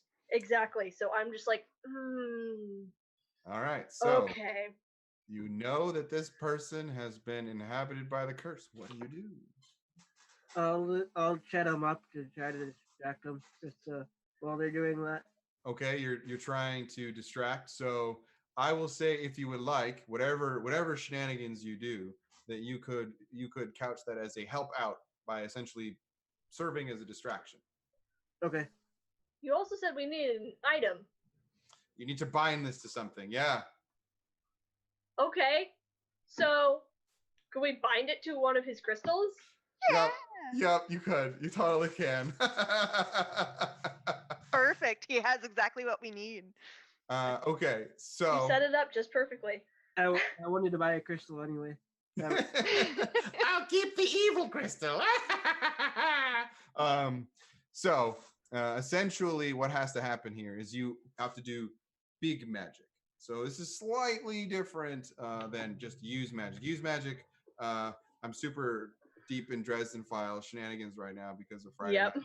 Like essentially use magic is evocation and big magic is thaumaturgy. But what that means for us is big magic is more ritual based, and so you need the item, and then you need to use the spell, and then you need to push. And so essentially, if you succeed, you do what you want to do, and then you put the thing inside of this, and then you'll have to destroy it, because that's part of the ritual that you know to work to destroy this. However, because Kavoth is here and Kavoth knows some dark magic, and he's technically helping out, if you would like to use the big magic, the dark magic that he knows, you could bind this thing to the crystal, and the person you've just taken it from can still use magic, and you don't have to immediately destroy the crystal. But the danger there is the crystalline thing can lose the curse, and it could go into someone, and then you would have to bind it again. Okay. So, Yes, because of the magic, I know they can still use magic without needing to break the crystal. so out of character, is that what we're gonna do, or should we tell this person that there's something wrong and that we are going to attempt to fix it without telling them everything? I don't think we need to tell them everything. Well, I'm asking if we were going to try to do this on the sly, or how we were planning on doing it. That's all I'm asking. I was picturing Kavoth just standing and being like, I want to buy one of your crystals, and me and you sneak around behind and like Yeah, that's kind of what I was picturing too. Gently massage his head. Yeah, well, mostly because telepathically I'll tell you in your mind as in character, I have a feeling the curse will not like being taken out, so maybe the less it knows the better. Just throwing that out Okay. there. Here's the problem. I can do the magic, but it might be bad. I can also do magic, which is why I'm. Okay. Yeah. Yeah. No, please let the cursed one do the magic. I really want to see what happens. No, I'm not gonna let that happen. If I know I have a chance of being cursed by this, possibly. So. Yeah, I want to see if we can fix this person first. So, yeah, Ruby's just gonna kind of like, zhuzh behind Askiel and be like, So, as part of this ritual that you're going to need to do, Yes, I was going to ask, what do we need to do for this ritual? so you need the item, and then Okay. you need the ability to have fire to burn, to like essentially magical fire to melt the item down. I will say, because you're trying to also like essentially attack this person, like surprise ritual, like I'll say that one of you also needs to essentially roll a kick-ass roll and do enough like to essentially like Could we possibly do a manipulate someone instead? You could also manipulate someone. Okay. So someone needs to manipulate someone. Someone needs to cast the spell, and then someone needs to be like holding onto the item, ready to like burn it. I can cast the spell if somebody else can manipulate him. So does anyone else have charm? Because I have +2 weird. Okay, so if Kavoth wants to be like holding the crystal, so you can do the spell and I will like grapple instead of manipulate because my That's charm fair. is 0 because that That's makes fair. sense. So yeah, I'm just gonna run up and be like, okay, let you go. So this is when I say, as part of using 2 luck points. Oh no, I forgot.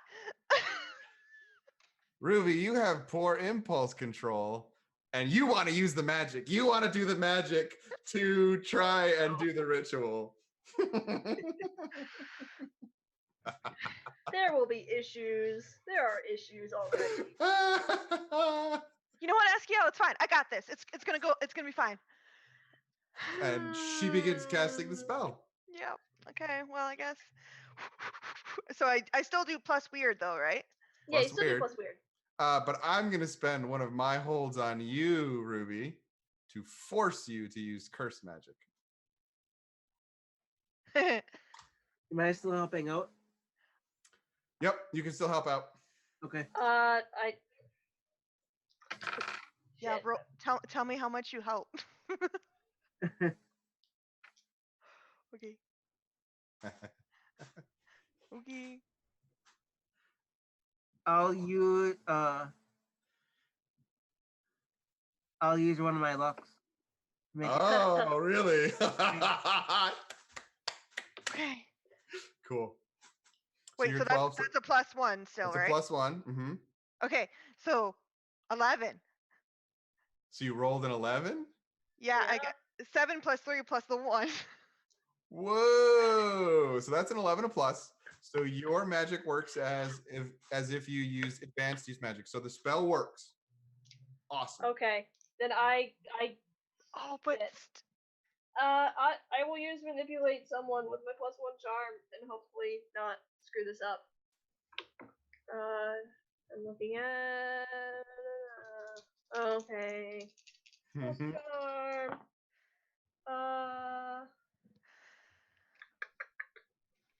Okay. It's a 7. Okay. I'll say they'll do it, but they'll be like, you're like, can you just hold here? Can I just hold you for a second? And they're like, yes, but you must buy 5 crystals. I think you'll change your mind when we are done, but we'll discuss this further. And so you start like counting out, and then Ruby kind of like puts their hands on the like side of their head, like ha, like, zzz, and you watch as like their eyes flash this really weird black color / red color as they mix, and then their lips actually get these ruins kind of etch themselves along their lips, and it kind of pours out of their mouth and their lips, and it just seeps into one of these crystals that Kavoth kind of like just grabs and holds up, and it spins around and etches itself into the outside edge of the crystal. And then as part of your spell, I will say, because you hit such a high weird roll, you kind of flick your wrist, and the crystal instantaneously vaporizes into just dust and atoms and is gone. Hey. See, And I told you. and the Told you. person's like, 6 crystals. You owe me 6 crystals now. We just saved your life. Ruby, the spell has to sound, look, or smell evil. It must cause harm to someone or misfortune to someone or something you hold dear, or someone learns the cursed speech. I vote smell evil. Yeah, just the dust poofs and evil. The vaporized crystal is gonna smell like low tide. And they're like, oh, get out, you guys. Oh, what are you doing? Buy 6 crystals and leave. And you are like thrown. I will buy 2 crystals because we saved your life, and I will pay for the one that we just destroyed. So that's 3 crystals. 7, get out. We just leave then if he's not gonna. He like they shake their fist at you, and like they seem to be going to get like the guard. And I don't see the curse anywhere. No, as you saw, like as you were watching, you saw that weird veil gossamer. It kind of sucked out through their mouth and out and into that crystal and etched, and it was gone. That crystal lattice work, webbing, kind of whatever was around their head is gone. And so it seems like Ruby can, in fact, peer into the spirit world and see exactly who is cursed, because they picked exactly the right character for this. So basically, we're just gonna walk down the street in the marketplace and just kind of like hone in. We should have bought some of those crystals just so we have objects to keep. I said if he like He was rushes us being out, ornery. It's fine. yeah. If he really rushed us out, I wouldn't have bought any crystals. But if he had let me like actually buy some crystals, I would have. But I wouldn't have bought all of the ones that he asked me to buy. So I will say, as part of this, you can find items, but you see people, the fae inside of this marketplace. It's as you're kind of like down now in the bowl, you can hear sound, you can hear people talking. It's not like it was dead quiet. It's just when you were up on top of the bowl, you're used to it just being so loud that you can hear it. It's much more subdued for some reason today. There don't seem to be as much foot traffic either. Something like, it almost feels like the fae know better than to come to the market right now, and something is almost keeping them at bay. Like their self-preservation instincts have kicked in to such a degree that they're like, yeah, I don't want to be here, and I think I better leave. Like bye, and they just haven't come to the marketplace.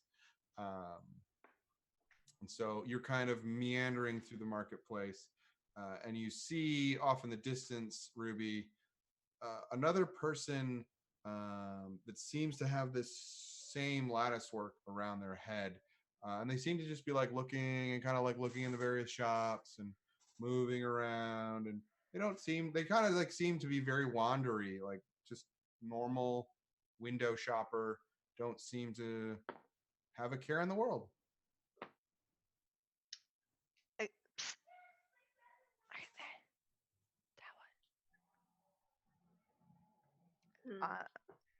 That one. Yeah.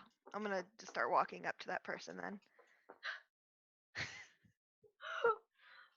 So you walk up to that person, and they're like looking one of the shops. They kind of like stroke their chin and like, yeah, that's not what I want. And they kind of like turn and they look. No, and you, as you're getting closer, they look away from you, and then they snap their fingers and say, "Ha!" They turn around and they raise their hand and point it at you, and kind of make this strange triangle sound, and you watch as this magic just cascades down their arm and just comes at you in a torrent of energy. What do you do? I impulsively try to block it with magic because Yes, you try to block it with magic. I love it. All right, so you try to use magic. Are Yeah. you using your cursed magic, or are you spending a hold to use regular magic? I haven't spent any of my holds yet, so Correct. I'm gonna spend a hold, and And it's gonna use- be like I'm blocking it from me and my compatriots at the same time. I'm putting up like a barrier. Okay. I will say go for it. Okay, 8. All right. So it works imperfectly. Yeah. You get to choose your effect and a glitch. So the effects are listed below, and then the you get to pick the glitch, but I get to pick what the glitch does. Hey. Oh no, because it was like we had to do a ritual before. I was just reading and it said, "Hey, look, banish a curse." No, it wouldn't work. Um. Yeah, I'm just gonna say that so it would have thrown up like a magical barrier to block whatever they were doing. So I would list that under essentially do one thing that is beyond human Right. fairy limitation. Like you basically just put up a magical barrier between you and the magic. So then, what is your glitch? Something like the effect is weakened, so maybe you actually suffer some of the harm. Your effect is a short duration, so maybe part of this magical spell it barsts on the barrier, but it kind of like burns through it and goes in a different direction than it was intending. Maybe or maybe like as part of the drawback, you just take one harm, though you're trying to prevent harm, so that might be the shield breaks too early. And then Yeah, let's do that. Let's like I can't hold it as long as I expect it to, and so it's just like a weakened one harm okay, effect. so yeah, you take one harm, which cannot be reduced by armor. So you suffer one harm. Yep. And then you all see this person who looked like a mall rat window shopper person, kind of like, oh, I know what I need, turn around and just blast Ruby with magical dark energy, and it looks real bad. So what do you, the two of you, do?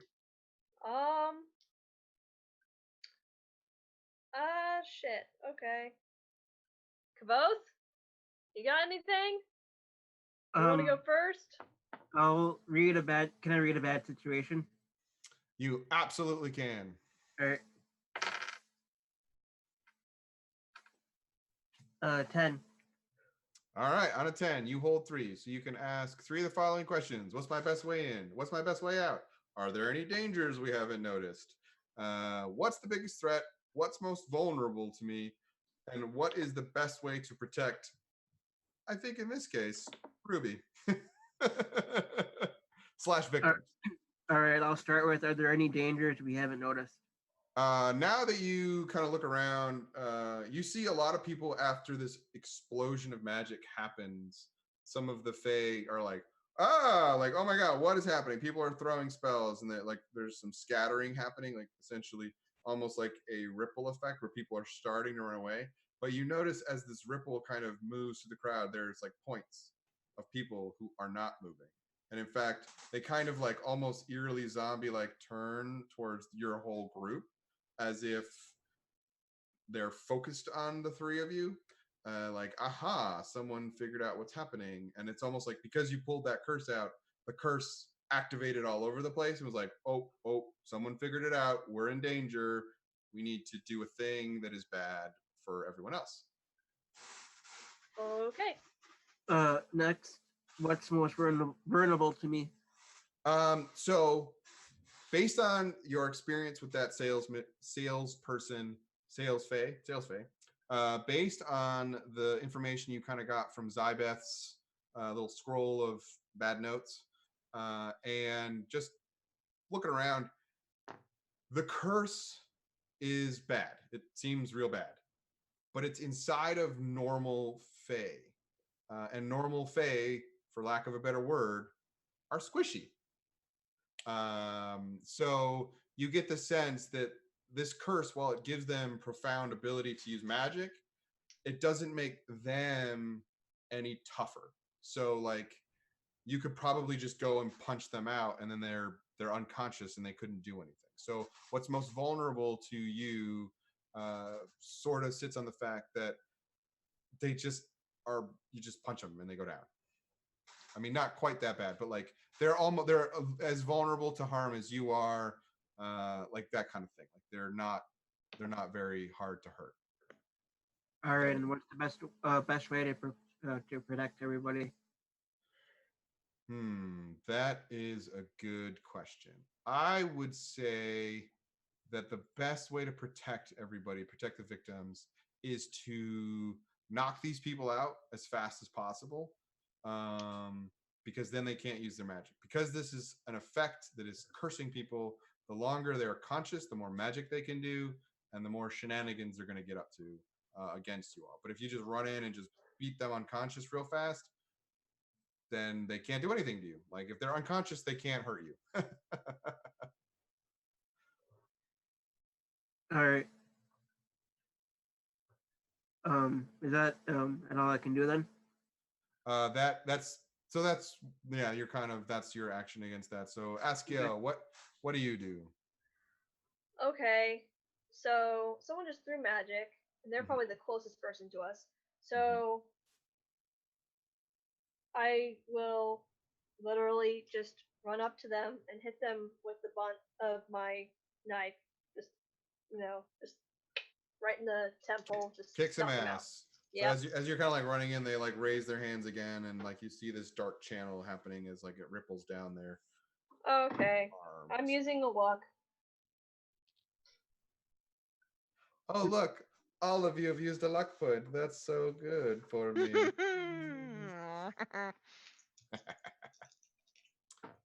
So that's a 12 without rolling. Yep. So on a 12, you kick ass. So that means you do the harm of your weapon. Plus, you get to choose either to take +1 or give +1 to someone else. I'll give +1 to. So you don't have to do that. There are other options.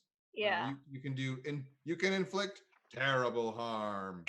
You can force them where you want them.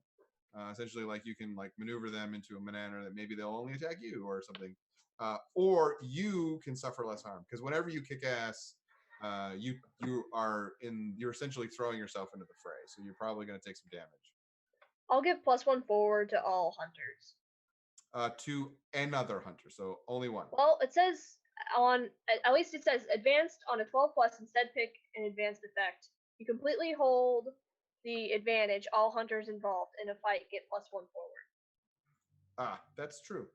So let me just check something here.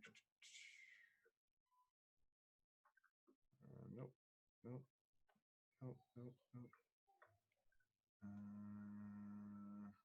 Yeah. Okay. Yeah.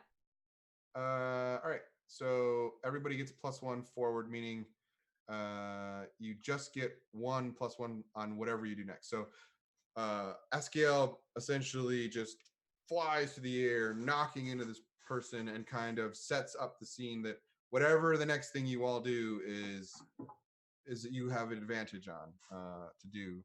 So how much harm does your weapon do, Askiel? My harm.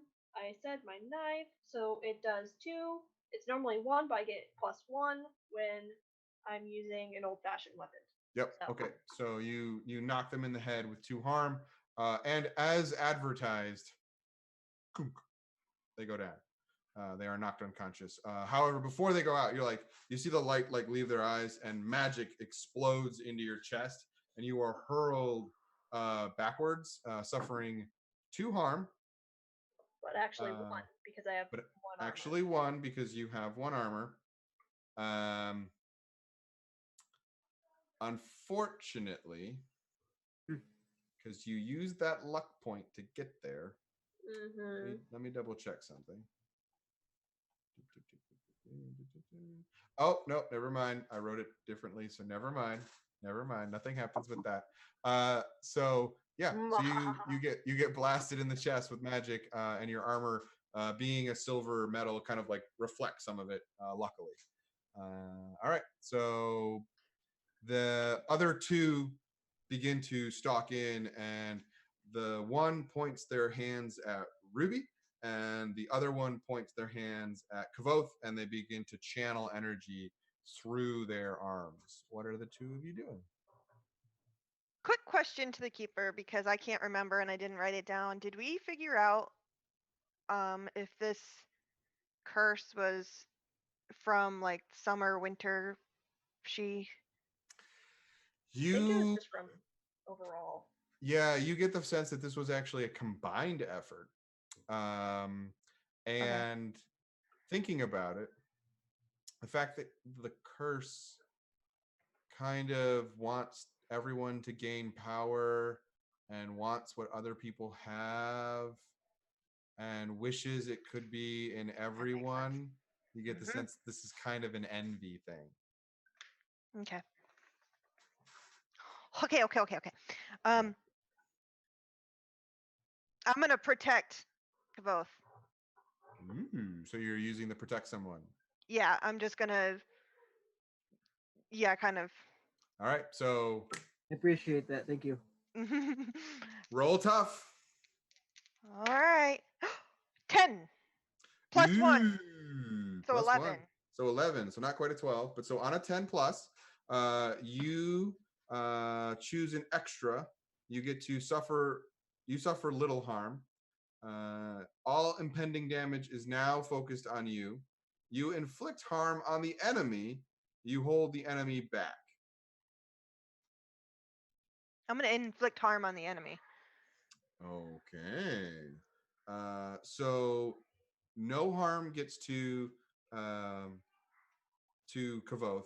The harm goes to you instead. So the blast of magic comes firing into you from one of these things, and you take 2 harm, and they will be impacted by your harm. So what far harm things do you have? Because they are actually attacking you from far away.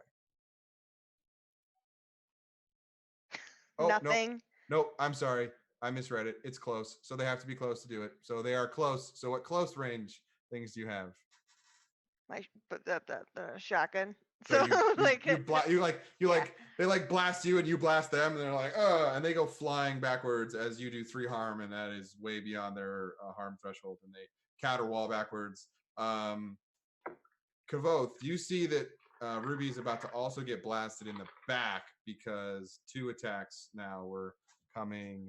And technically, Eskiel, you see that Ruby's also about to get blasted in the back. What did the 2 of you do?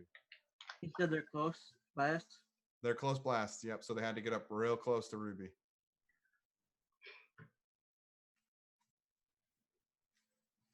Ruby's looking real bad, by the way. I'm not looking too hot either. So is Ruby being reckless? She's being selfless. But yes, no, she has, yeah. Slightly self-destruction though as well. Exactly. I'll protect her. Oh. Yeah. Okay, so Eskiel You're okay. Eskiel jumps, trying to like knock into the, and Kavoth, if you want to do anything to the guy, you can as well. And I get a +1 whenever I roll protect someone, so that's awesome. Hey. That's a 7. So you protect them, okay, but you'll suffer some or all of the harm they were going to get. So you push Ruby out of the way, and you basically get blasted in the chest, taking 2 harm, reduced to 1. Kavoth. Can I do or build a special weapon that will help or do damage to, or that will help in the situation? Or how can I build like a special, like a magical weapon or a magical sword? So is this part of? It's a Haven. part of the haven with the armory. Yep.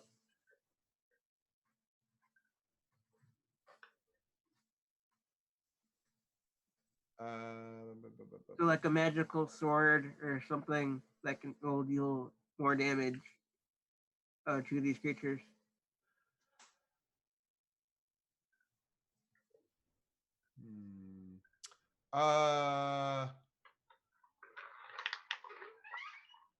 I will say you can build a stockpile of magical items that essentially, when you attack these people,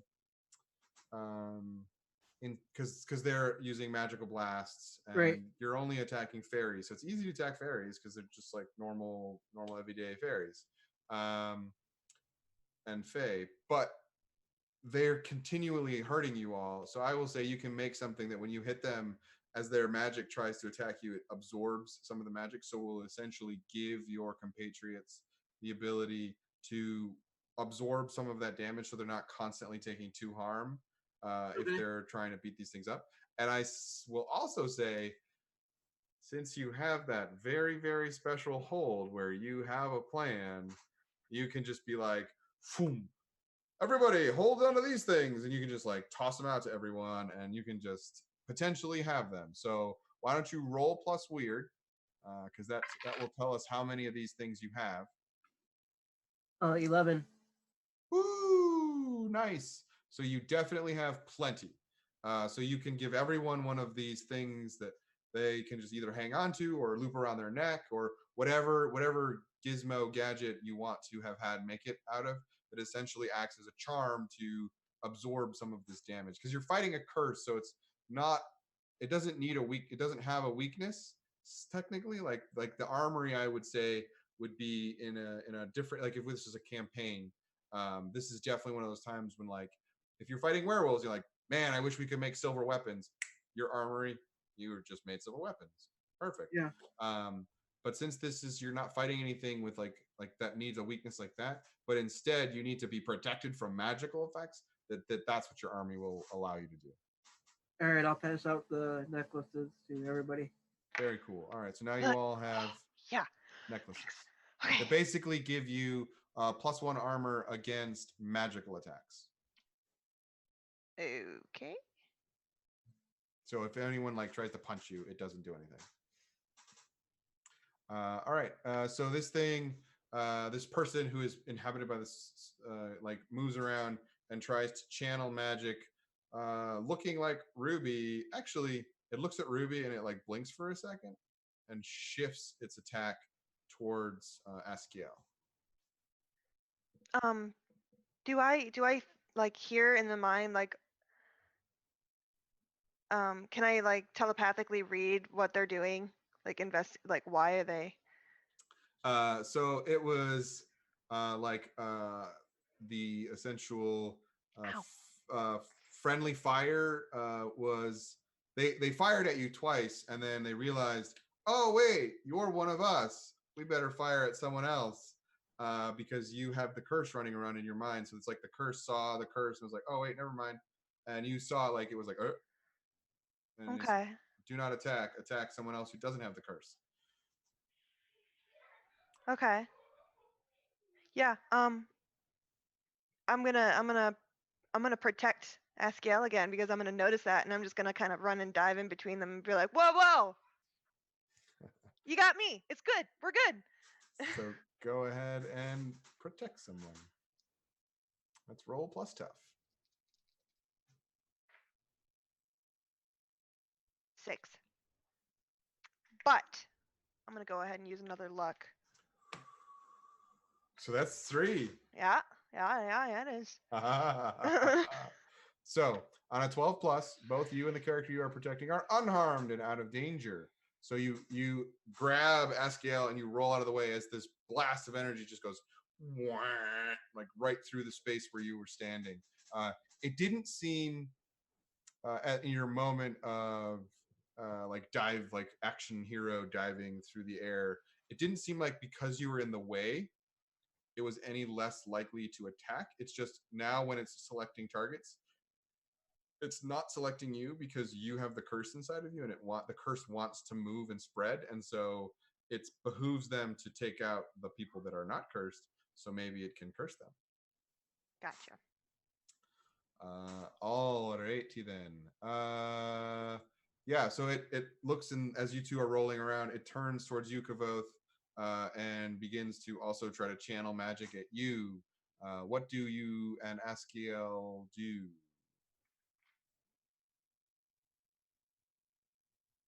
You can go first. How close are they? So they're pretty close because they have to be decently close to essentially blast. Well, they're pretty close to Kavoth, so you can close it. Like you can jump up and like knock them in the head because you're all kind of like in this scrum pile that's kind of like running around blasting magic. The stalls are not looking. I'll help out whatever you're doing. The expert's like, help me, help me. I just make stuff. Help me. But what I was gonna do was use magic and basically use magic as a crossbow and do it that way. That's my way, or is that still my way, or is that still kicking ass? I can't quite remember. So if you're you have a crossbow as one of your weapons. Correct. Old weapons. I will say for flavor standpoint, like you could like either have a crossbow or you could like reach back to an imaginary quiver that's not there, pull out, and you see this energy like beam of energy form, and you like put it on your arm and hand, and like this spectral bow starts like building itself like from your hand, outstretched arm. You pull back and a string is pulled back, and then you fire an arrow, and so this is still kicking ass. Okay, still kicking ass. That's why I double checking. Okay. Can I help out? Hmm? Am I helping out with this then? Yeah, you can help out. You're more than welcome to. I would appreciate it. If they're like about to blast you, you can like duck under them and like hold them in place so they're perfectly positioned for her to just like. All right, I'll use a luck. Let's do. Yep, 2. Okay. So what So does that both- adds to my roll? Is that just a +1? Yeah, so it's a +1 to your tough. Okay. So that's a math. So that's an 11. With the +1? Yeah, with the +1, it's an 11. Okay, so that means it's a 10 plus. So you may gain +1 forward, and that's with the +1 from using fancy old timey weapons. So currently it's at 3 harm. Okay, so you get plus, yeah, you're at 3 harm. So would you like to suffer less harm? Yes, please. Okay, so with the amulet and suffering less harm, you're in a position where we'll say that the spell goes off forward, and Kavoth ducks under it, and you basically take this person out as they are about to unleash into Kavoth, and the spell just like explodes outwards, and the arrow maybe like comes through their clavicle, and kind of like they're like and they just like pass out from the pain, and you seemingly have 3 incapacitated entities who need to be cleansed of the curse. So we have the crystals. What do we need besides the crystals to cleanse them of the curse? you know from before, you need an object to bind the curse to. Right. And then you need magical fire to destroy the object. And you have 3 people to perform this ritual on. And the DM is going to be mean. He's going to be a meanie face. And someone's very self-destructive, guilt-ridden, what's the other one I forget? Poor impulse control, for not doing enough. You just couldn't get people out of the way enough, and you just feel so guilty, and you just have this. You're going to try and cure all of these people all at once. You know what's funny is that's literally what I was thinking of doing anyway. And I'm going to spend one of my holds to make sure you use cursed magic to try to do it. Yeah. Boop. All right, fine. Yeah, no, I'm playing along. I'm gonna turn to my two peeps. I'm gonna say, here's the deal. I'm already cursed. It's fine. I think I'm gonna try to cure all these people. I got this. Don't worry about it. Um, We need some items though. no, we got the crystals, didn't we? Nope. Yeah, you actually got thrown out of the shop, and then the shopkeeper went to find the police. Well, here's what we're gonna do. I use my hold and pull out 3 crystals. You pull out 3 pretty cool items. You're like, I got 3 items. See, 4, actually. 4. 4. Mm-hmm. There is Okay. technically a 4th person infected. Yes. All right, 4. all right. So yeah, But- I sold these as we were walking away. Yeah. I was gonna be all like cool and just run into the middle of them and just be like, it's okay. And like kind of try to suck all the cursed energy into myself first. Oh no. Because Out of character. it wants to spread. And if it's only in me, it's not gonna be happy. True. And I want to just use me, guys. Like just once it's all in me, if you can't cure me, then just take me out because I'm already halfway there, or more than halfway. And I'm just gonna run into the middle of them and start to do the big magic. So roll plus weird. Can I help out with this one? Yeah, I'm gonna roll to help out too. So that's so interesting. I will say that she does that so fast. Like you're like, oh, we need items, and you guys are trying to get ready for the ritual. And Ruby is not doing the ritual. Ruby is trying to pull the curse into her, and so Ruby is not like you all are getting ready for the ritual. So you're trying to help with the ritual, and you see Ruby is like, just tries to pull the curse into her, and you were not ready for that. So we're gonna say this is all on Ruby because they are doing something you were not expecting them to do. You were expecting them to cure people, and they're trying to pull it all into themselves. I'm gonna just yell, just be ready, and I'm just gonna run into the middle. This is my hero moment. Okay.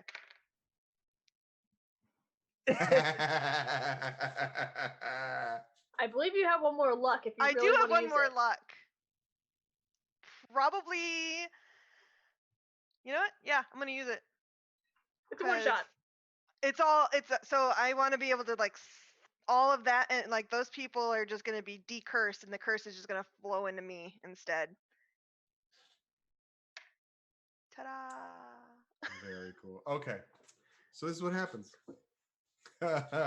So this counts as a 12 plus. So your magic works as advanced magic. The keeper also gains 1 cursed mind hold on you, which doesn't matter because this is near the end. The magic flows, and just you watch as the bodies lift up off the ground, and Ruby lifts up off the ground, and the magic swirls and swirls, and now you guys can see this weird lattice work of energy around these 3 people, and the energy cascades into Ruby, and it cascades harder and faster and more, and this magic is spinning and spinning and spinning, and Ruby, you know something is horribly wrong. You know that you are doomed. In fact. And the magic is spinning and spinning and spinning, and you look up at your friends who you just kind of met, and you think back to the Earl King's Manor and the crazy things you saw in Shangri-La, and you're like, oh no, what have I done? And you watch as a portal opens behind you, and it just kind of goes, and the 2 of you watch as the curse energy and the crystals that Kavoth was like, I have crystals, and they just kind of go, and they form into any shape possible, and they form a strange trapezoidal figure around Ruby and seal her in this thing, and it falls out through this portal, and the portal steps up, and the bodies fall to the ground, and you're all like, huh? And that is where we have to end for the evening because in 8 minutes we're going to be jumping over to As the Sun Burns. And so we still need to do outros and all that fun stuff. My You new seem- favorite game. You seemingly have saved Fairy from the cursed speech. But where did it go? Oh no. Oh, very cool. And technically, Ruby might still be alive, just cursed somewhere, right? Exactly. Technically, you are doomed and cursed. Doomed and extremely cursed. I hope you all had fun playing Monster of the Week this evening. This is our one shots, and actually, I haven't said anything yet to Dan, but this will have to conclude our one shots because something came up for next weekend, so I won't be able to run it again next weekend. But I hope you all had fun. So before we sign off, why don't we introduce ourselves again, or tell everybody who we are, where we can be found, and what your favorite moment was of the night. We'll start with Selena. I'm Selena. You can find me at ABCDFAR. You could also find me last night on the Dresden Files RPG. I play Nikki on there, so next week we'll be doing that again. Yeah, shit's going down on that. And yeah, that's. So what that's was your me. favorite? What was your favorite night? Oh, right. Favorite moment from tonight? Well, the freaking sacrifice was amazing. Well, yeah, that's true. Yeah. The sacrifice was pretty cool. Anything else? Because I've assumed that Ruby's favorite moment might also be her sacrifice, but I thought Zybeth was really cool too. Just like her whole demeanor and just being like, what do you want? Why are you here? All right. Let's jump down to Mike. I played both. You can find me at Silent Chariot. My favorite moment was, I'd say, like discovering how the crystals worked and meeting the crystal salesman. random crystal salesperson, sales fae. Yeah, that's pretty good. Yeah. All right, and then last, our heroic sacrifice, Christy. Yeah, I'm Polish Christy. You can find me on Twitch, Twitter, Instagram, on Variant Roles randomly. I try to join as many as possible lately because it's a blast, and Adam, you did awesome. So, thank you. My favorite part, I'm not gonna say the obvious. I really liked when Kavoth introduced himself, like multiple times. Every time I was just like, yes, keep saying it. It was perfect. But this is like the coolest game. Yeah, it's yeah, a lot really of fun. fun. Game. Yeah. All right, so I'm Adam. I'm on the Twitters at Adam_J_Pearson. I nerd out about lots of different things. I also can be found here most Friday nights now, running the Dresden Files Portland game, where yes, we are indeed doing wild shenanigans in the Portland, Maine, not Portland, Oregon, and the group has just come together, bonded, and things will be interesting. Yes. I also play the Earl King sometimes, I guess.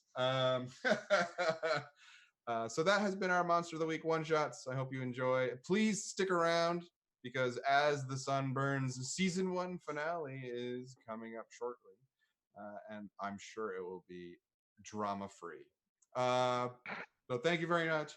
Have a good night, and stay whimsical.